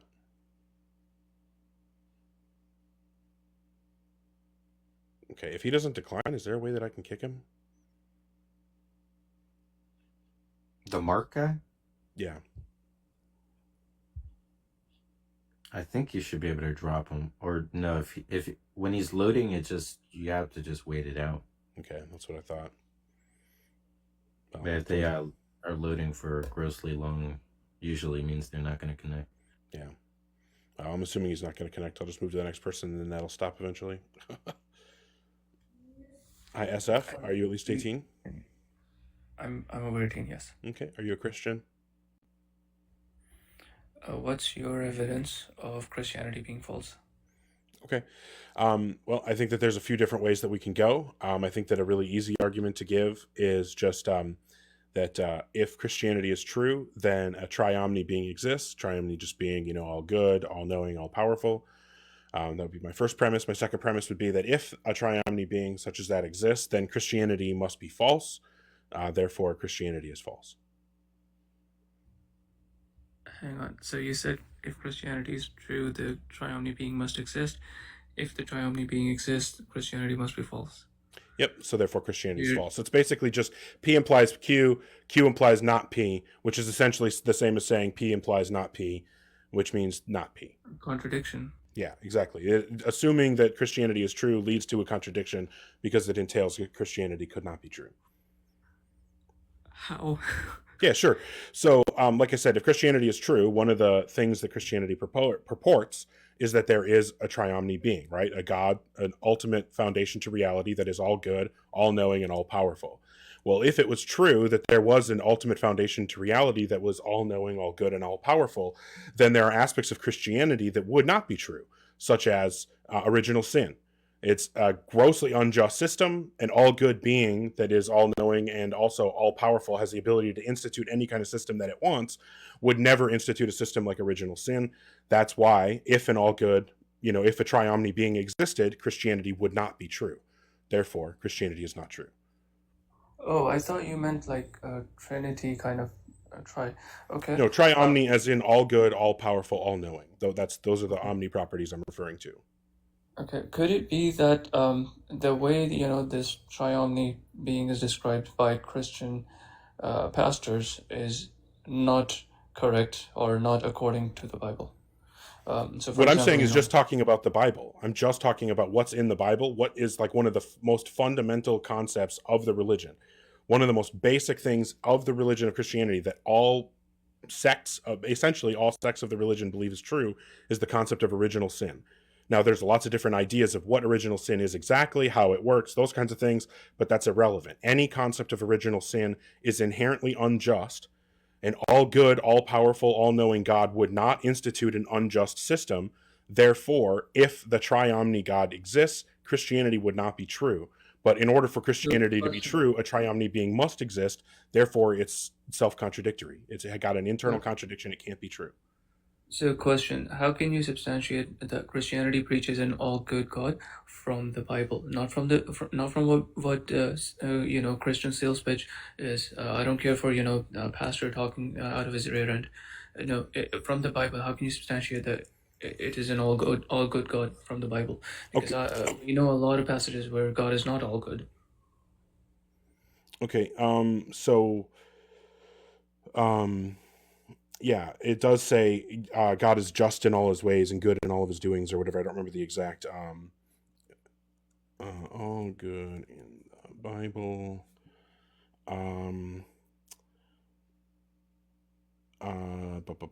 Everything God created was good. He works all things together for good. God's goodness. Yeah, I mean, I don't remember the exact yeah, there's Psalm 119, source of all good gifts. He's pure. Like I said, God is, what is it? God is just in all his doing, just in all his ways. What's that verse?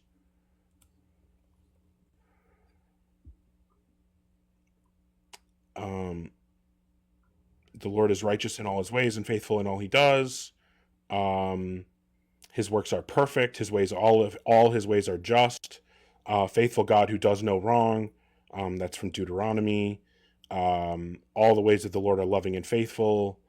All his ways are right and his works are just, from Daniel, from Psalms, Deuteronomy, Daniel. It's all over the Bible that God is perfectly good. So the God of the Bible is perfectly good. A perfectly good being would not set up the system the God of the Bible set up. So therefore, again, it's an internal contradiction. In order to believe in the religion, you must believe in a God that would never create that religion. So it cannot be true. Interesting. That's the first time I've heard this. I'm gonna have to look into this. I can't argue back at this point. Okay. Well, I appreciate the honesty, and if you want to discuss it or at a No, no, different no, time, we no. can. Is there like a different argument that you want to discuss? I mean, you seem like an honest interlocutor, and those are few and far between most days. So, if No, there's a specific argument you want to discuss, we can. my point is, I mean, I cannot accept that there's no God, and so there has to be something, right? That's just basically what I'm going off of, because I have not had anybody give me an actual good positive argument against God. It's only, Why oh, couldn't this there be religion no has this God? problem, this religion has this problem. Or why couldn't there be no God? Why could there be no God? Yeah, you said there couldn't be no Right. God, and yeah, the question is why is that the case? Why is it the case that it's not possible for there to be no God? Right, because nobody's given me an actual good positive reason for no God. It's always this religion has this issue, so this Well, religion has well, this issue, etc. that feels like you've got it backwards. Like if I said I have a dragon in my backyard, are you going to think, well, I've never heard a good argument against Ogar having a dragon in his backyard, so then I'm going to assume that it's true he really does have a dragon in his backyard? I don't Um, think that that's what you would do. no, Yeah, that's but an argument from ignorance. Yeah. You're just saying, like, But I mean, no, my argument is, I guess there's if I mean, it would be incredibly naive to act as if there isn't thousands of years of literature in the field of philosophy and religion where roughly 80% of contemporary atheist philosophers, or 80% of contemporary philosophers are atheists, to think that there isn't obviously incredibly strong and available reasons forwarded by atheist lights. In fact, atheism has been vastly increasing over the years, and it's impressionable by most philosophers. Not even that, well, that atheism's, true. um, so I mean, if many goes as far as to say stuff like theism's not even possible. okay, two responses to that. Number one, if atheism is the default state of being, whatever the truth is, I'm assuming that is the default state of being. We don't see historically speaking, much in that regard. We see a lot of theism. We see this god that does this, that, and the other, and then everybody makes up their own stuff about God. But we see God at least as a through line, basically throughout civilization. I think they uncovered like 30,000, 40,000 year old I'm not understanding that idols or point. something. you I'm lost sorry. me. I think you lost both of us. What where are we going? Okay, my point is, if atheism is true, then this should have been the default state, correct? No. What does that mean? Default state means, Default state? yeah, it's the lowest energy system. No, This is hold what on. the system What? defaults to. No, hold on. I Lowest mean, energy system? what? Well, hold on. So the default state for Lowest energy humanity system. is just we're going to believe the things that are the paths of least resistance for our brains, right? And our brains, by evolution, were designed to seek out patterns and assume agency behind things that we don't have ready explanations for. Like that's how our brains are wired by evolution in order to allow us to survive when there was still selection pressure being applied to our species.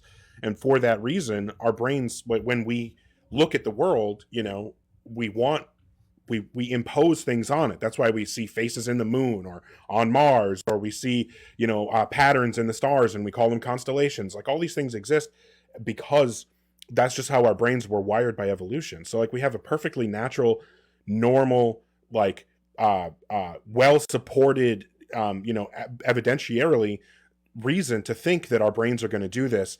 And so obviously if our brains are wired to seek out agency or to apply agency to things that we don't understand, of course we're going to do things like assuming that when there's a storm and there's a lightning and thunder, that there must be a guy up there that's angry because it seems angry to us. Of course we're going to assume that when we hear noises that we can't explain out in the forest, that there are spirits out there. And, so, my cousin's brother, sister's uncle got killed one time, whatever, you know what I mean? Like those things are going to happen. And that's the same reason why we're going to be drawn to, theistic explanations. But over time, every single thing that we didn't know the explanation for, that we have that we put a God onto, every one of those things that we have come to find an explanation for, it has always been naturalistic. Never once has the explanation that we confirm to be true been the one that was assigned by a religion or any kind of theistic group.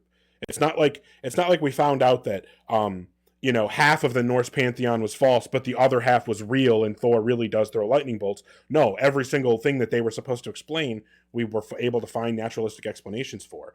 And just to say that there's like some further aspect of reality that you don't think is explained, or atheism or some kind of atheistic perspective should have explained earlier, like none of that does anything to move the needle on our probability analysis about whether or not a God exists. Interesting. So let me get this straight. Your position is we seek agency because that's how we observe the universe around us, and things that we can't assign agency to, we attribute to a deity, and that's been basically the reason historically everything has been attributed to God. That's your position, correct? And then this would not be correct. Well, I mean, it's obviously like a gross oversimplification. There's a lot more factors than just that one thing. Right. But there's like the basic concept of like, if you're going through the woods and you hear a rustle in the bushes, if you're the kind of person, or if humans are the kind of animal that are going to assume it's a tiger and run, then whether it's a tiger or not, you live, right? So like we're hardwired to have that immediate gut reaction that there is some intention behind a thing that we can't explain. Pascal's wager? I've heard of Pascal's wager, and I think that it's a meaningless argument, because you would have to, it tries to set up those, like, I don't remember the name of the squares. It tries to set up those truth squares or whatever, not a truth table. What the fuck is those squares called? Monkeyboy, I'm sure you know exactly what I'm talking about, and you know the name of them. Squares? I don't know if you know, sure. When people try to talk about like the probability of Pascal's wager, you know what I'm saying? Like you draw the x-axis and the y-axis, and then you got like the boxes for each one, and you say like, in this one it's all good, and this one it's bad, and this was nothing. Anyway, whatever. I don't know. Maybe what I'm saying doesn't make any sense. What I'm saying is that if you're going to try to look at the probability, like the cost benefit, might be some utility graph or something. Yeah, something along those lines. There's a word for it, and I used to know it, and I don't because I'm old and stupid. But what I'm saying is that if you're trying to look at the like cost benefit analysis and you're only analyzing the options of Christianity or atheism, then you can say there's like 50% of the outcome is nothing, and then 25% of the outcomes it's eternal torture, and 25% of the outcomes it's eternal happiness. And so like weighted it all, it makes just sense to go with the thing that seemingly would lead you to eternal happiness. The problem with that is that ignores every other potential God that could be real, right? Like, I don't know if you've ever heard of the concept of atheismo, but it's this idea that like, what if there really is a God, but it's a God that hates theists, right? It's a God that doesn't want anyone to believe in gods, and it made the world in a way that gullible people would be tricked into believing in a God, so that it could then send those gullible people to hell, and then it'll party in paradise for eternity with atheists.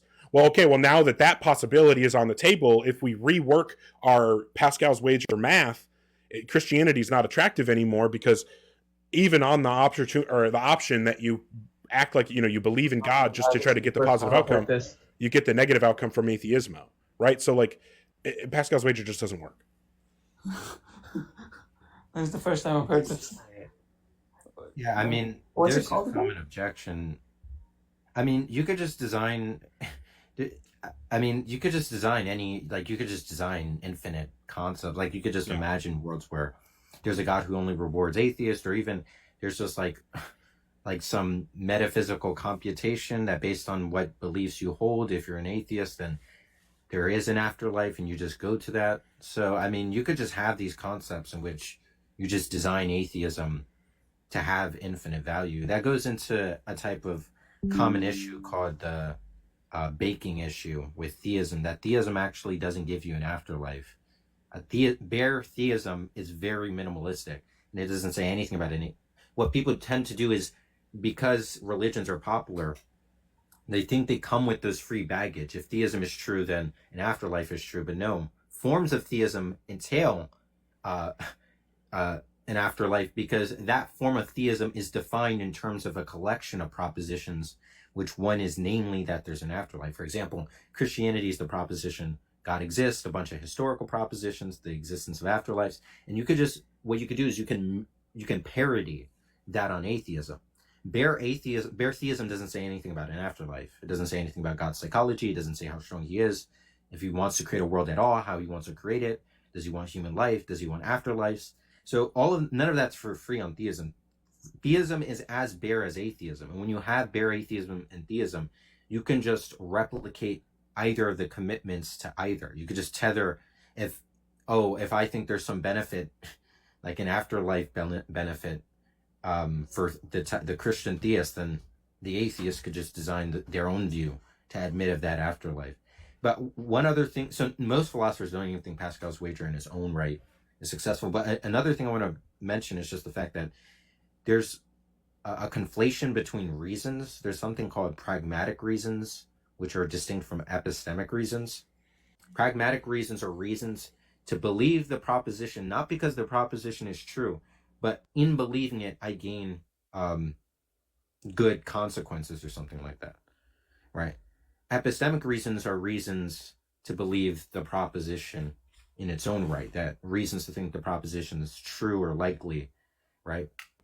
So Pascal's wager is not an epistemic reason. So it's not reasons to actually think the proposition God exists is true. It's reasons to believe the proposition, because if you believe it, and we happen to inhabit the world where if you believe it upon death, you are rewarded a second life, then maintaining that belief is useful.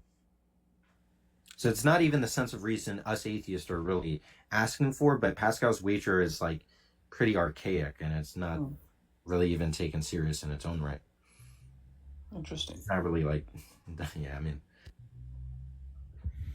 I can't help but roll my eyes every time I hear Pascal's wager. So that kind of gives you an idea of.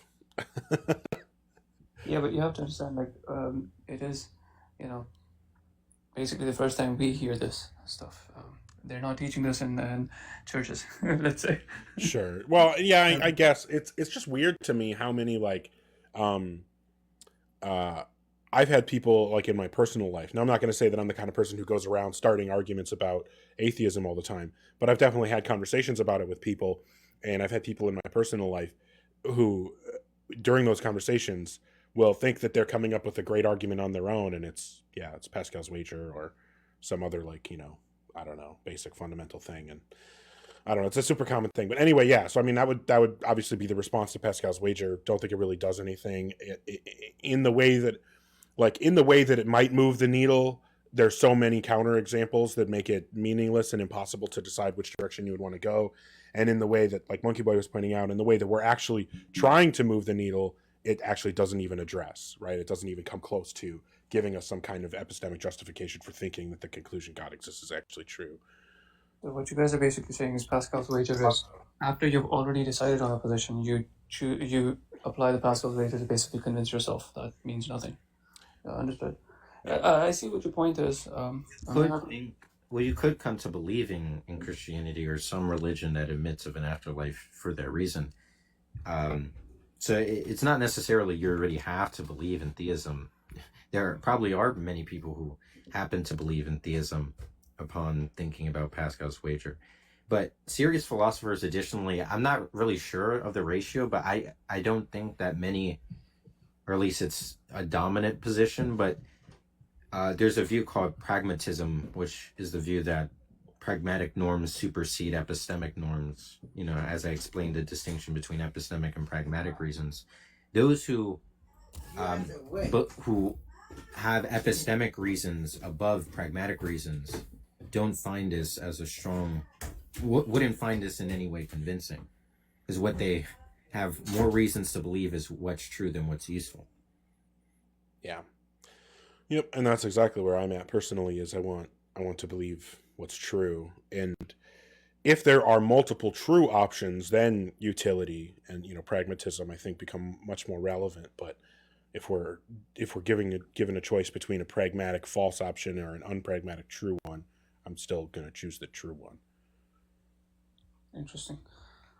All right, man. I'm gonna hop off. Okay. Well, hey, I appreciate the conversation, and I hope you have a good one. All right, take care, man. Take care, Monkeyboy. Oh, I cut him too early. Oops.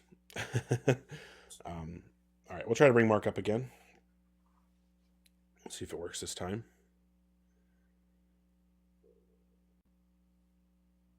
Just going to be the same thing. Nothing. Bueller. All right, well, I'm going to assume Mark is not coming up then. And we'll bring up Dylan. Hi, Dylan. Are you at least 18? Yeah, 23. Okay. Are you a Christian? Yeah. Okay. And what would you say is the best argument or evidence that would, provide justification for thinking Christianity is true? The dark side, like demons actually do exist, and like that's it. And actually, the firmament above you, heavens above you. Those are my best two pieces of evidence. Okay. How would you demonstrate that demons exist? Well, I'd say you can go to top peoples of power, like Bohemian Grove is a spot in California where they do it to Moloch, or you can go to artists like I can pull up a photo of ASAP Rocky in a spell circle. Yeah, you pointing to other people who believe in things that I don't believe in isn't evidence for me to believe in those things. I know, saying, but what's these the actual people, evidence to believe in those things? Not I know, just. but these people have a Lamborghini and own a mansion, and you I don't care. I don't care who believes in it. I'm asking But I'm what's saying the there's a evidence to reason they believe own in. that. I don't care what reason they own it. I don't care. We were just talking about how pragmatism doesn't matter to me, right? I don't care if believing X makes you rich. I'm not going to believe X just for that reason. I want to know whether or not X is true prior to believing it. And that's what I'm asking you. Why should I believe these things are true, not what have other people gotten from believing it, even if I granted that what you're saying Because there's so many coincidences of people telling it happened. Who's signing the check? Obviously the demons. They must exist. Well, it's pretty much people doing rituals to make deals with the spiritual realm, demons. Yeah, again, you're just assuming that your conclusion is correct. Do you have an actual argument or any evidence?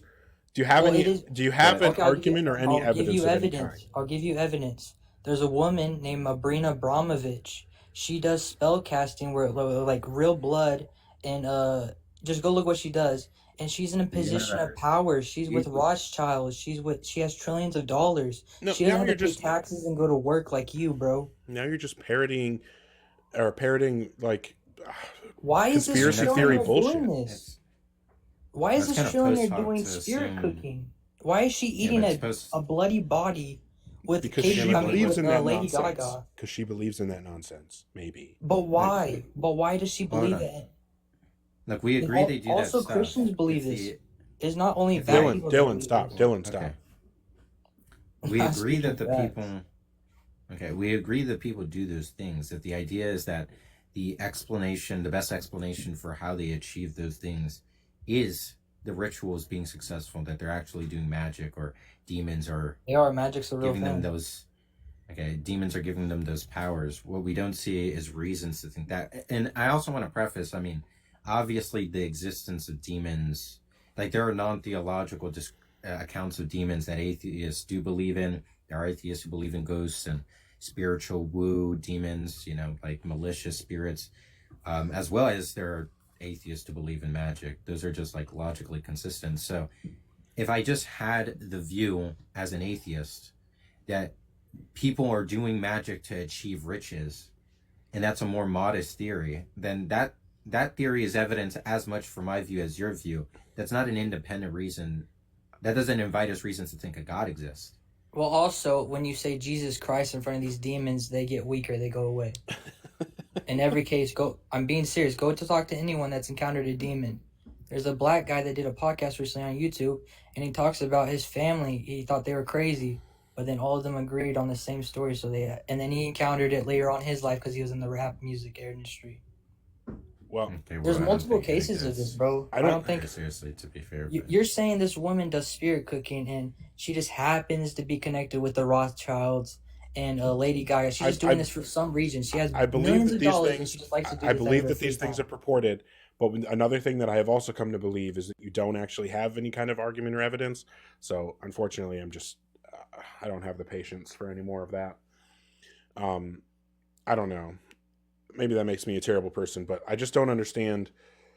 But yeah, I think that was a really good point.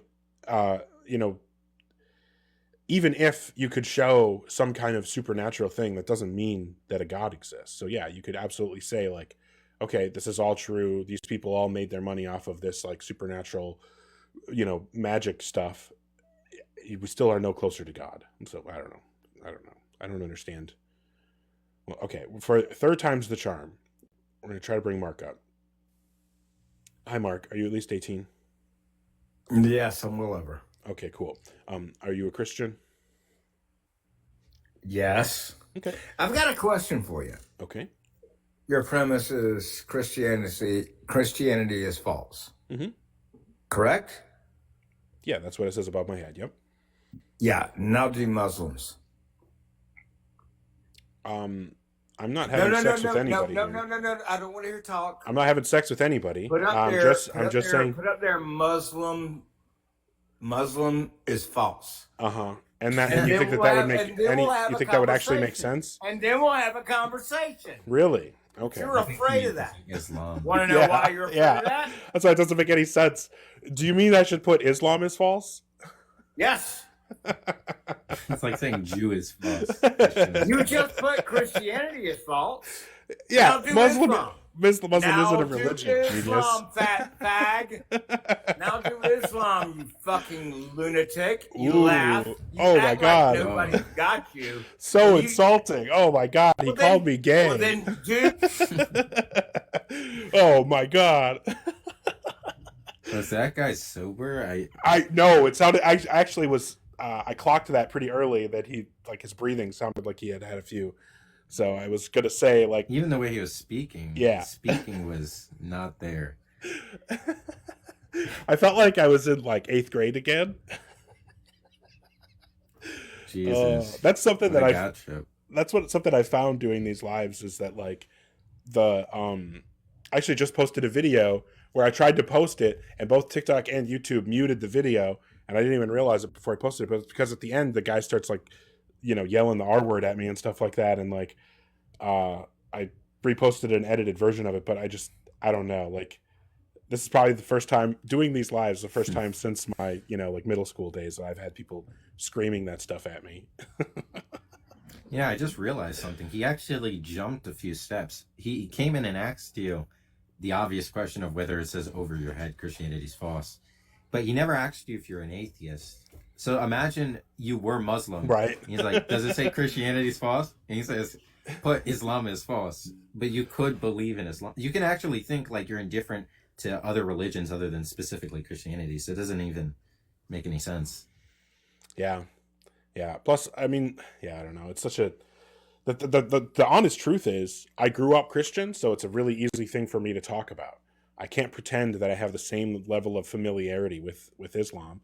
So why would I try to pretend that I'm prepared for those conversations when I'm not? Exactly right. But it doesn't seem like we've got a lot of people that are really wanting to give arguments, give evidence. The only person we actually do have somebody. Okay. Oh, well, apparently we have a Muslim who wants to talk. So I don't know how. Maybe we'll just talk about God in general. Hi, Felix the Muslim. Are you at least 18? Yes. Okay. Are you a Muslim? Are you Christian? Or we've been trying to contact you regarding your car's extended warranty. This motherfucker. That was pretty good. Okay. Does anybody want to have a conversation about the prompt? It's be really bad. They're even contacting you through TikTok lives now. I know, right?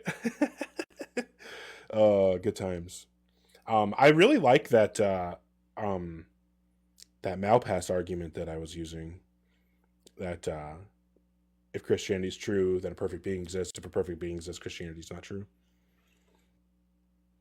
I saw that from Alex Malpass recently, and I enjoyed that argument quite a bit. Yeah, Malpass. Oh yeah, I actually forgot. Yeah, Malpass is a guy. I was actually meaning to bring him back on my live. I don't know if you know, but he's been on my TikTok live before. Really, he's become probably my favorite current thinker. You know what I mean? My favorite person to read right now because I don't know. I've been watching so much of the Sci-Fi Show from Phil Halpert. I really like their Yeah. the way they I break like things down. Linford Yeah. Well, too. what I love is the way that Malpass and Linford balance each other out, because Linford is going to go for the kind of like get into the weeds scientifically, and then Malpass is going to kind of bring it back down to earth a little bit, I feel like. Yeah. But it's enjoyable arguments to it's a really good way to find, for somebody like myself who has the minimal education that I have. I don't have like a philosophy background or anything, so that's another thing that I like about Malpass, is that he makes it actually possible for me to understand the things that he's talking about, as opposed to, obviously, like, it's the opposite goal of most of the people who come on to TikTok to argue philosophy arguments, is they want to spew out syllogism as fast as they can, hoping that you won't catch it, and then they can scream that you've got a tracking error and they win. Yeah. It seems to be a lot of it, but We actually tried to have Malpass run into one of those, not gonna lie. It wasn't my idea personally, but well, I've seen, because hasn't he talked to even Darth Dawkins? yeah, he has. Yeah, I've seen some of that kind of stuff where he's run into people, and I don't know. I've talked to Darth, and it's it's such a joke. Like, it's impossible to take him seriously. I think the guy we talked with already was worse. Like, obviously with Darth you're not gonna get anywhere, but in terms of like just like irritating it is to manage with like the person we were talking with. Because at least Darth's not a rhetorician. Of course, he's gonna be like just trying to control the conversation. Yeah. But yeah, no. With Darth, it feels just like funny how like incapable he is of conversating. The other guy is like, you end it with a sour taste. Yeah. All right. Well, let's see if we could try to have a good convo here. Hi. What's up? Marlian, are you at least 18? Yes. Cool. Are you Christian? That's a hard one to answer. I believe in the teachings of Jesus. Okay. I mean, do you believe that, Jesus is God? Do you believe in God? Do you believe God created the universe? Do you believe that the Bible is reliable? Like, where are we at with those types of things? Those are very tough to answer too. I do believe in God. I believe Jesus is the Son of God. Okay. I believe God created the universe. Okay. I believe God is the universe. Why should we believe that the Christian God exists? You shouldn't. Okay, well, then it sounds like we agree, because I also think nobody should believe that God exists. But what are you trying to do? What is the point of your life? To have intellectually stimulating conversations about the truth or falsity of Christianity, or the existence or non-existence of God. I think people who don't believe in God, you just haven't arrived at it yet. For the longest time, I didn't. For the longest time, I was very atheistic. But then one day it just clicked, and you really can't explain something like that. Well, see, I went the other direction. I used to believe in a God, and then as soon as I gave myself, intellectual permission to seek for truth without assuming that God was the truth, then I couldn't believe anymore, because I realized that I was only believing because I was using confirmation bias. And so you're saying like, oh, you only don't believe because you just don't get it yet. And I'm just going to say the only reason you still believe is because you just don't get it yet.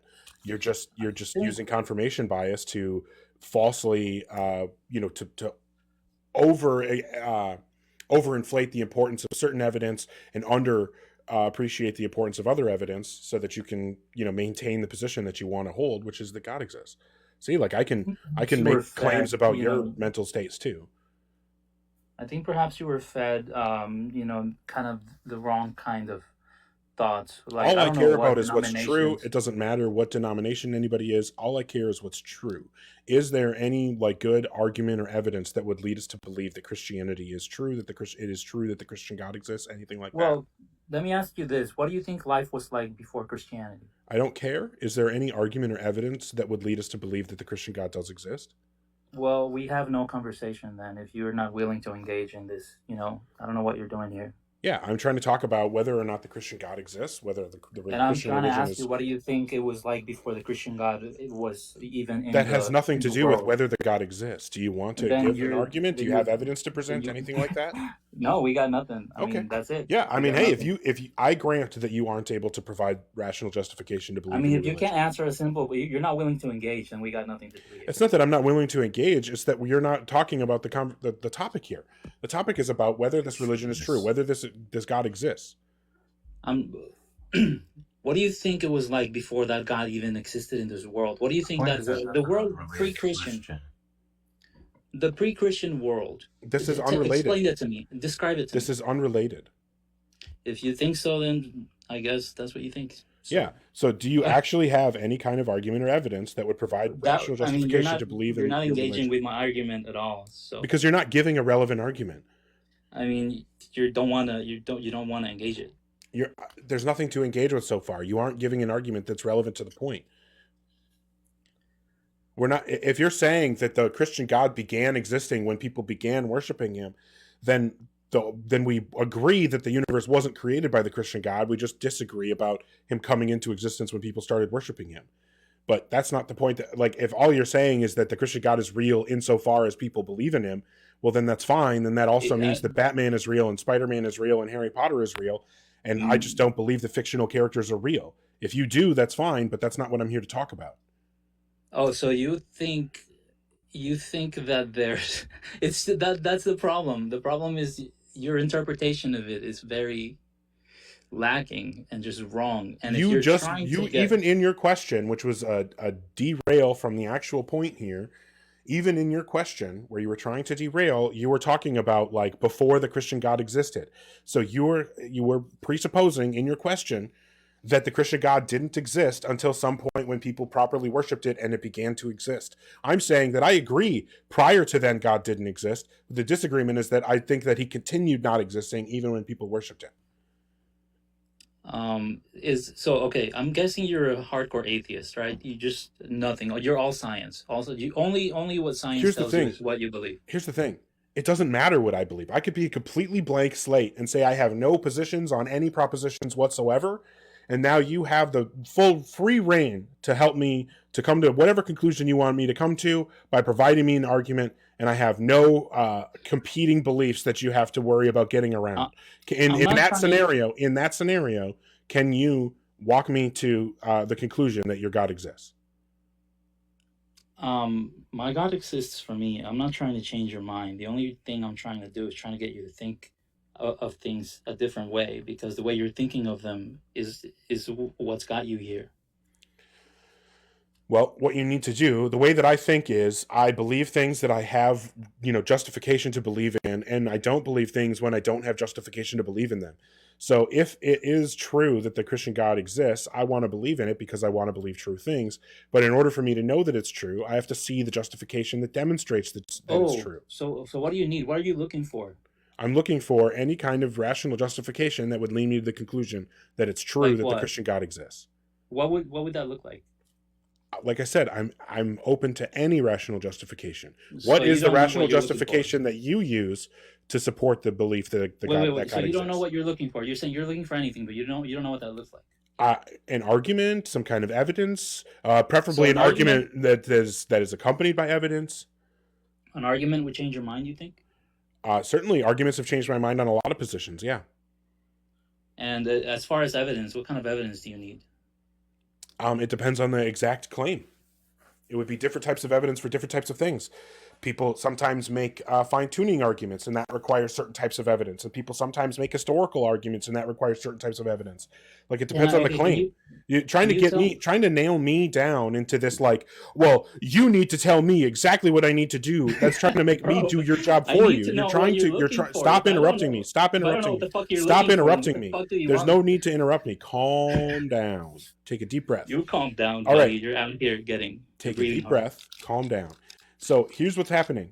I'm asking you if you can provide any kind of argument or evidence that would give us rational justification to believe that your God exists. It sounds like your answer to that is no. Am I understanding that correctly? I'm asking you what you're looking for. I don't know what you're I already told you. Argument or evidence that provides rational justification to believe that God exists. Can you provide that? I ask you what does that look like to you? We're asking if you have any arguments. I'm asking what he's looking for. He doesn't. Okay. He thinks We're he's just looking. asking if Cool. you have I just kicked arguments. him. I just dropped him. It's not Yeah, worth that was continuing to go around in that circle. a runaround. That's the same thing when I usually run the theism, you know, a more a topic general to theism and not Christianity, and I ask people what God they believe in. It's the same thing with those people. I kick them pretty fast if you can't even answer what God you believe in. But let's see if we can have a good convo with somebody else. I think I've talked to this person before. Hi, CCL. Hello. How are you? I'm doing okay. How are you? I'm phenomenal on this day. Happy Easter. Cool. You know, Sounds like you had evidence you wanted to present that would demonstrate the truth of Christianity. yes, absolutely. So it all starts with, like, if you could just picture like a thermometer, right? Picture a thermometer, and then picture like a pier, like within a body of waters, right?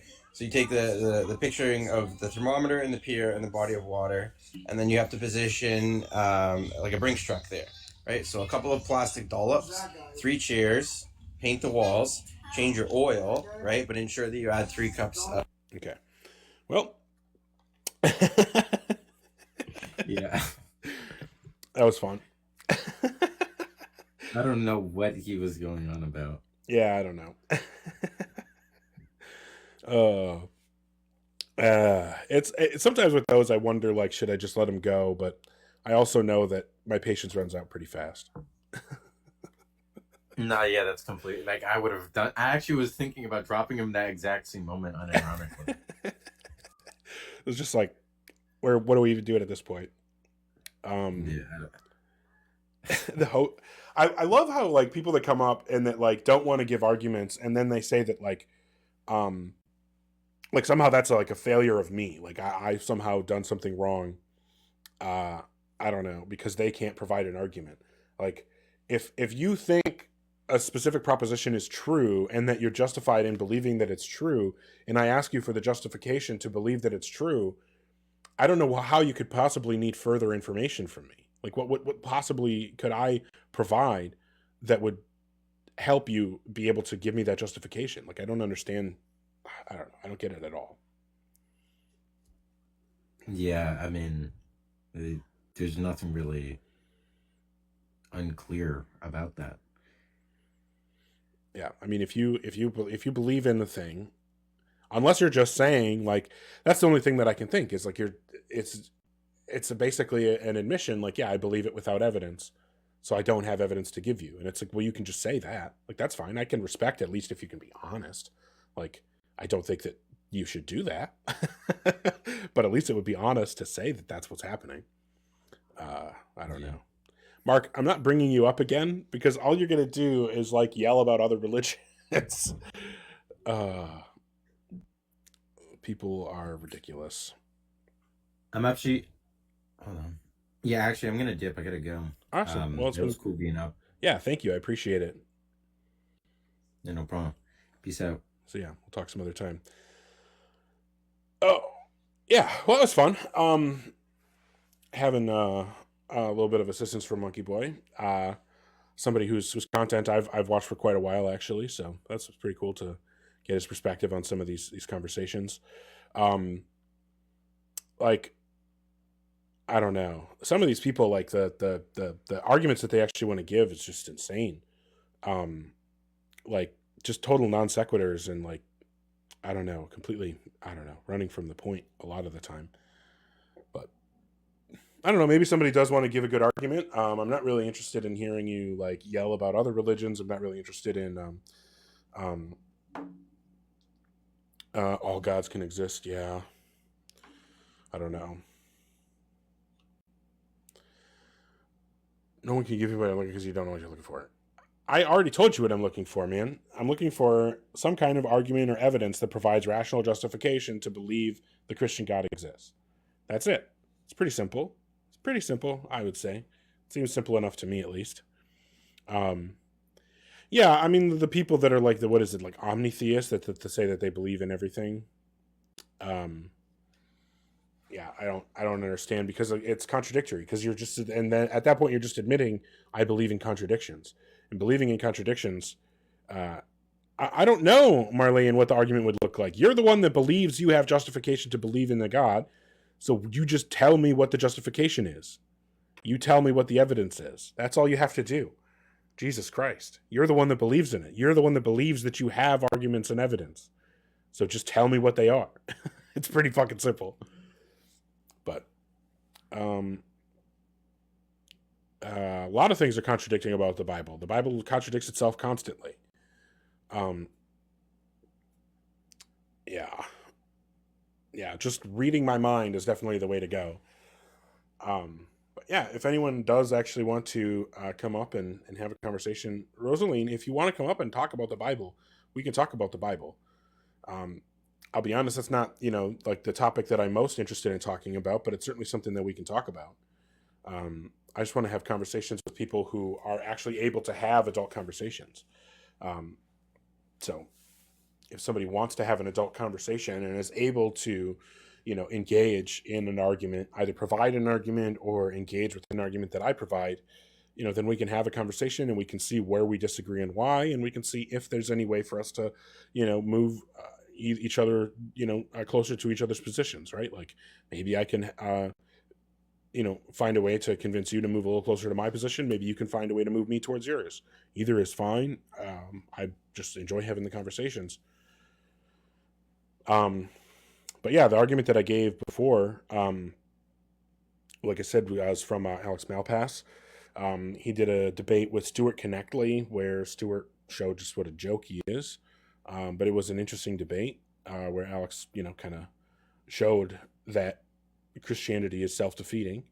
And that's why, because today is Easter, I wanted to run a topic specific to Christianity. We could maybe do like a topic switch if people want to discuss something other than specifically Christianity.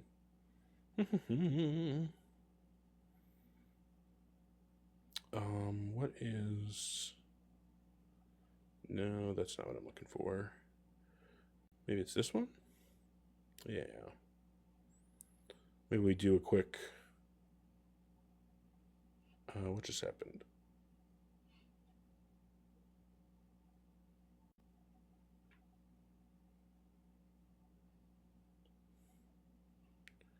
Okay.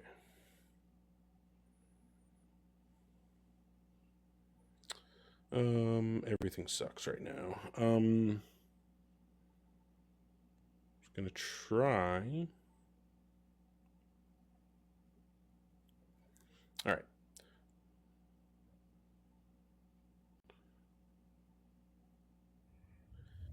Hi, Rosaline. Are you at least 18? Hi. Hi. Are you at least 18? Yeah, can you hear me? I can. Are you Christian?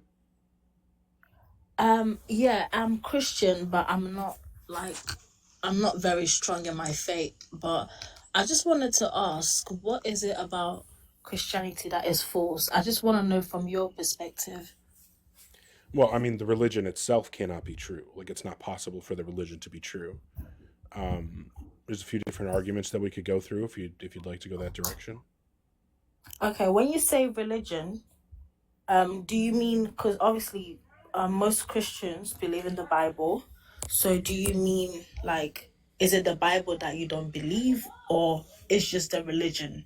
Like what, like, because someone could be a Christian, like someone could obviously believe in the Bible and not go to church or not attend any church denomination.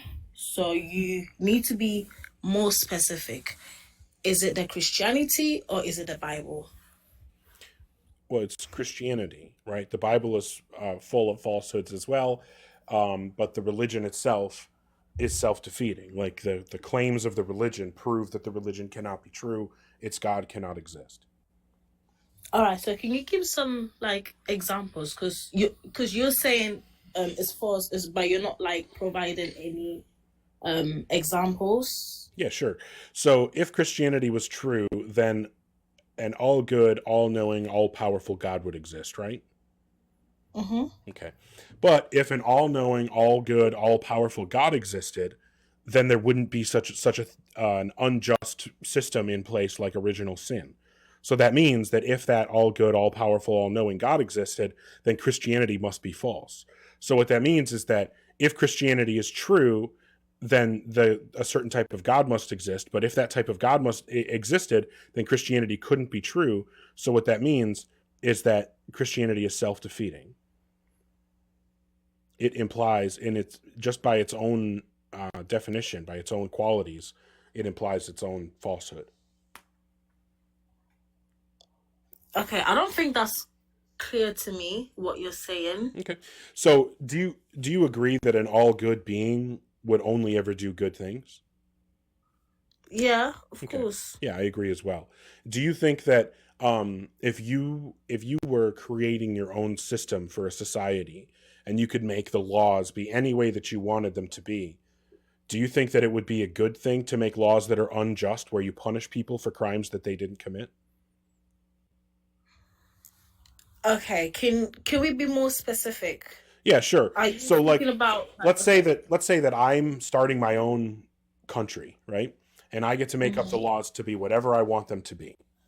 And I say that if you get pulled over by a cop for speeding, then he can punch you in the face if you were speeding or if he just feels like it.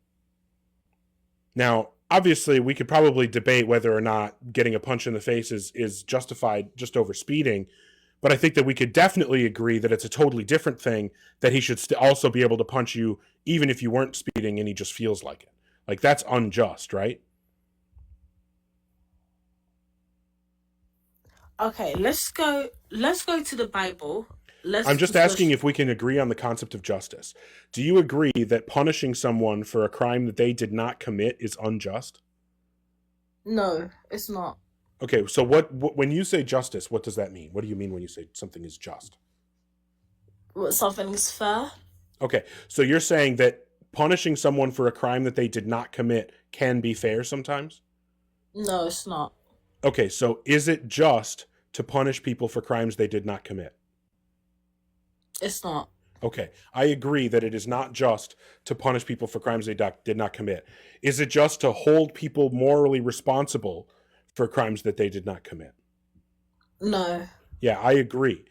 The problem is Christianity says that you are morally responsible for crimes that you did not commit, and that's why it's unjust.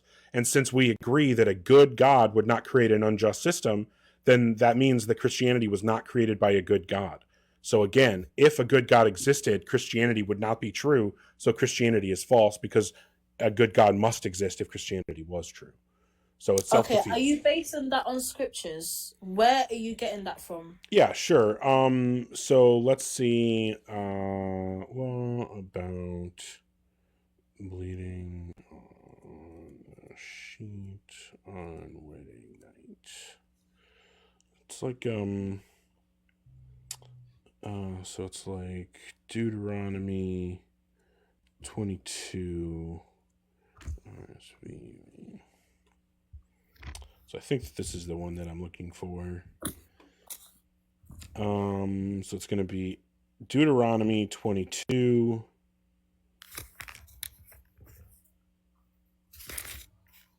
Oh no, this isn't it. Nope, hold on. Oh, here we go. So we're getting Deuteronomy 22, verse 13. This is a law where it says that if a woman doesn't bleed on her wedding night, then you can stone her to death because she wasn't a virgin. Well, here's the thing. Not all women bleed the first time, even when they are virgins. So it's God saying, here is a law for how, you can execute people for crimes that you actually don't have any evidence that they committed. So that's saying that you can execute innocent people. You can execute people without a fair trial. That's unjust.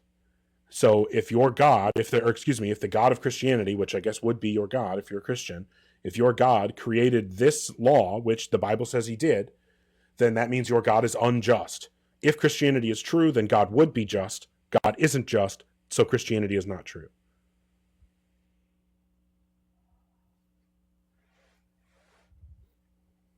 Okay, so you're only... Okay, is there any other examples that you want to It doesn't go? matter. Of course there are, but it doesn't matter. Even one example is enough to show that this God is a contradiction.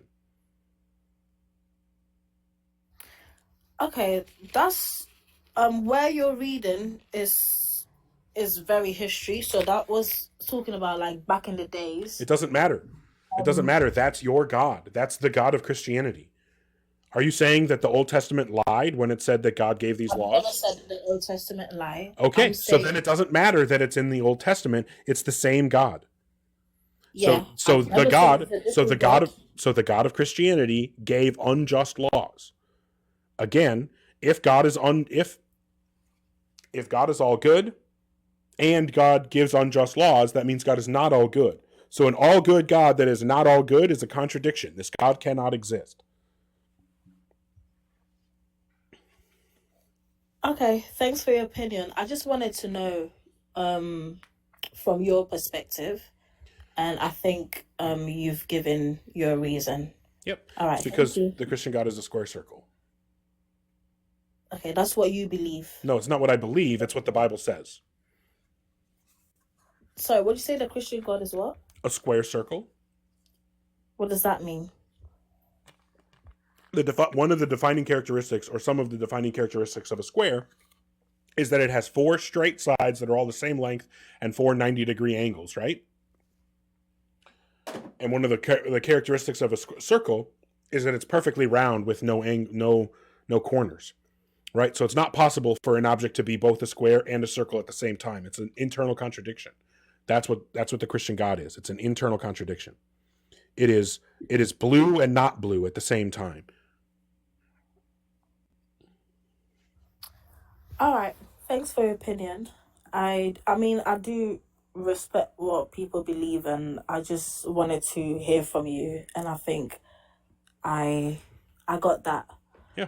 I just recommend that you think about whether or not you want to worship someone who thinks it's okay to execute women for not bleeding on their wedding night. If you think that it's a good thing to execute women for not bleeding on their wedding night, then you should continue worshiping the Christian God. If you think that's not a good thing, then you should not worship the Christian God. So your call. Okay, the book of Deuteronomy is a history book, so they were in a different covenant. No, that's God saying this is how you should live. Yeah, but this was back in the day. They had a different covenant. Okay, so you're saying that it was okay to execute women for that reason back then, but it's not okay anymore? Because they had a different covenant. Right, so it was okay. I'm not saying... So what you're saying is that it was okay to execute innocent women back then, it's just not okay to do it now? Okay, because back in the day... Are you saying that it was okay to execute innocent women back then?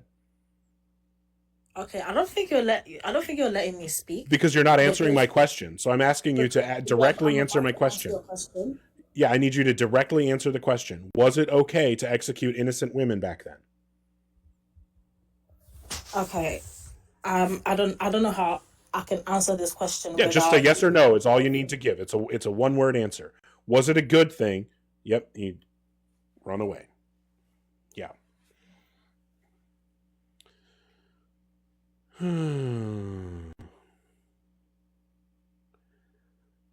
Good times. But that's what Christianity does. It's not okay. It's not possible to be a Christian and also have, internally consistent views. It's just not. Well, that's what I was trying to appeal to. I was trying to appeal to her identity because obviously no person, especially not a woman, wants to be the kind of person who supports executing innocent people. Like who wants to think of themselves as a person who is in favor of executing innocent people? Nobody. Well, I mean, some people, I guess. There are horrible people out there that wouldn't have a problem with that. But I think most people, like her, I think she was a good person. I think most good people are not going to want to be associated with that. They're not going to want to think of themselves that way. But when you can show them that that is the thing that they're, not only are they saying they're okay with it, they're saying that this is the example of perfect goodness. That a guy who says it's okay to execute women because they didn't bleed enough when their husband entered them the first time. Like, that's the pinnacle of goodness. That's the source of your morality. Yikes. Yikes. That's about the best I can say there. But yeah, it doesn't seem like anybody else really wants to provide any kind of arguments. It doesn't seem like anybody is willing to actually, defend Christianity. But I don't know. I guess I can't say that that's very surprising. Christianity is an indefensible belief, right? It's an indefensible position. But I've had a good time. I've had a good time this evening, and I appreciate everybody, liking, and my new followers, the people who followed, and people commenting and interacting, and the people who've come up, even, the crazies. But yeah, it's been a good time, and hopefully I will see everybody again next time. I hope that you all go out there, tell your family and your friends that you love them, give them a big hug, and let them know what they mean to you, because tomorrow is not guaranteed. All right? Take care of yourselves.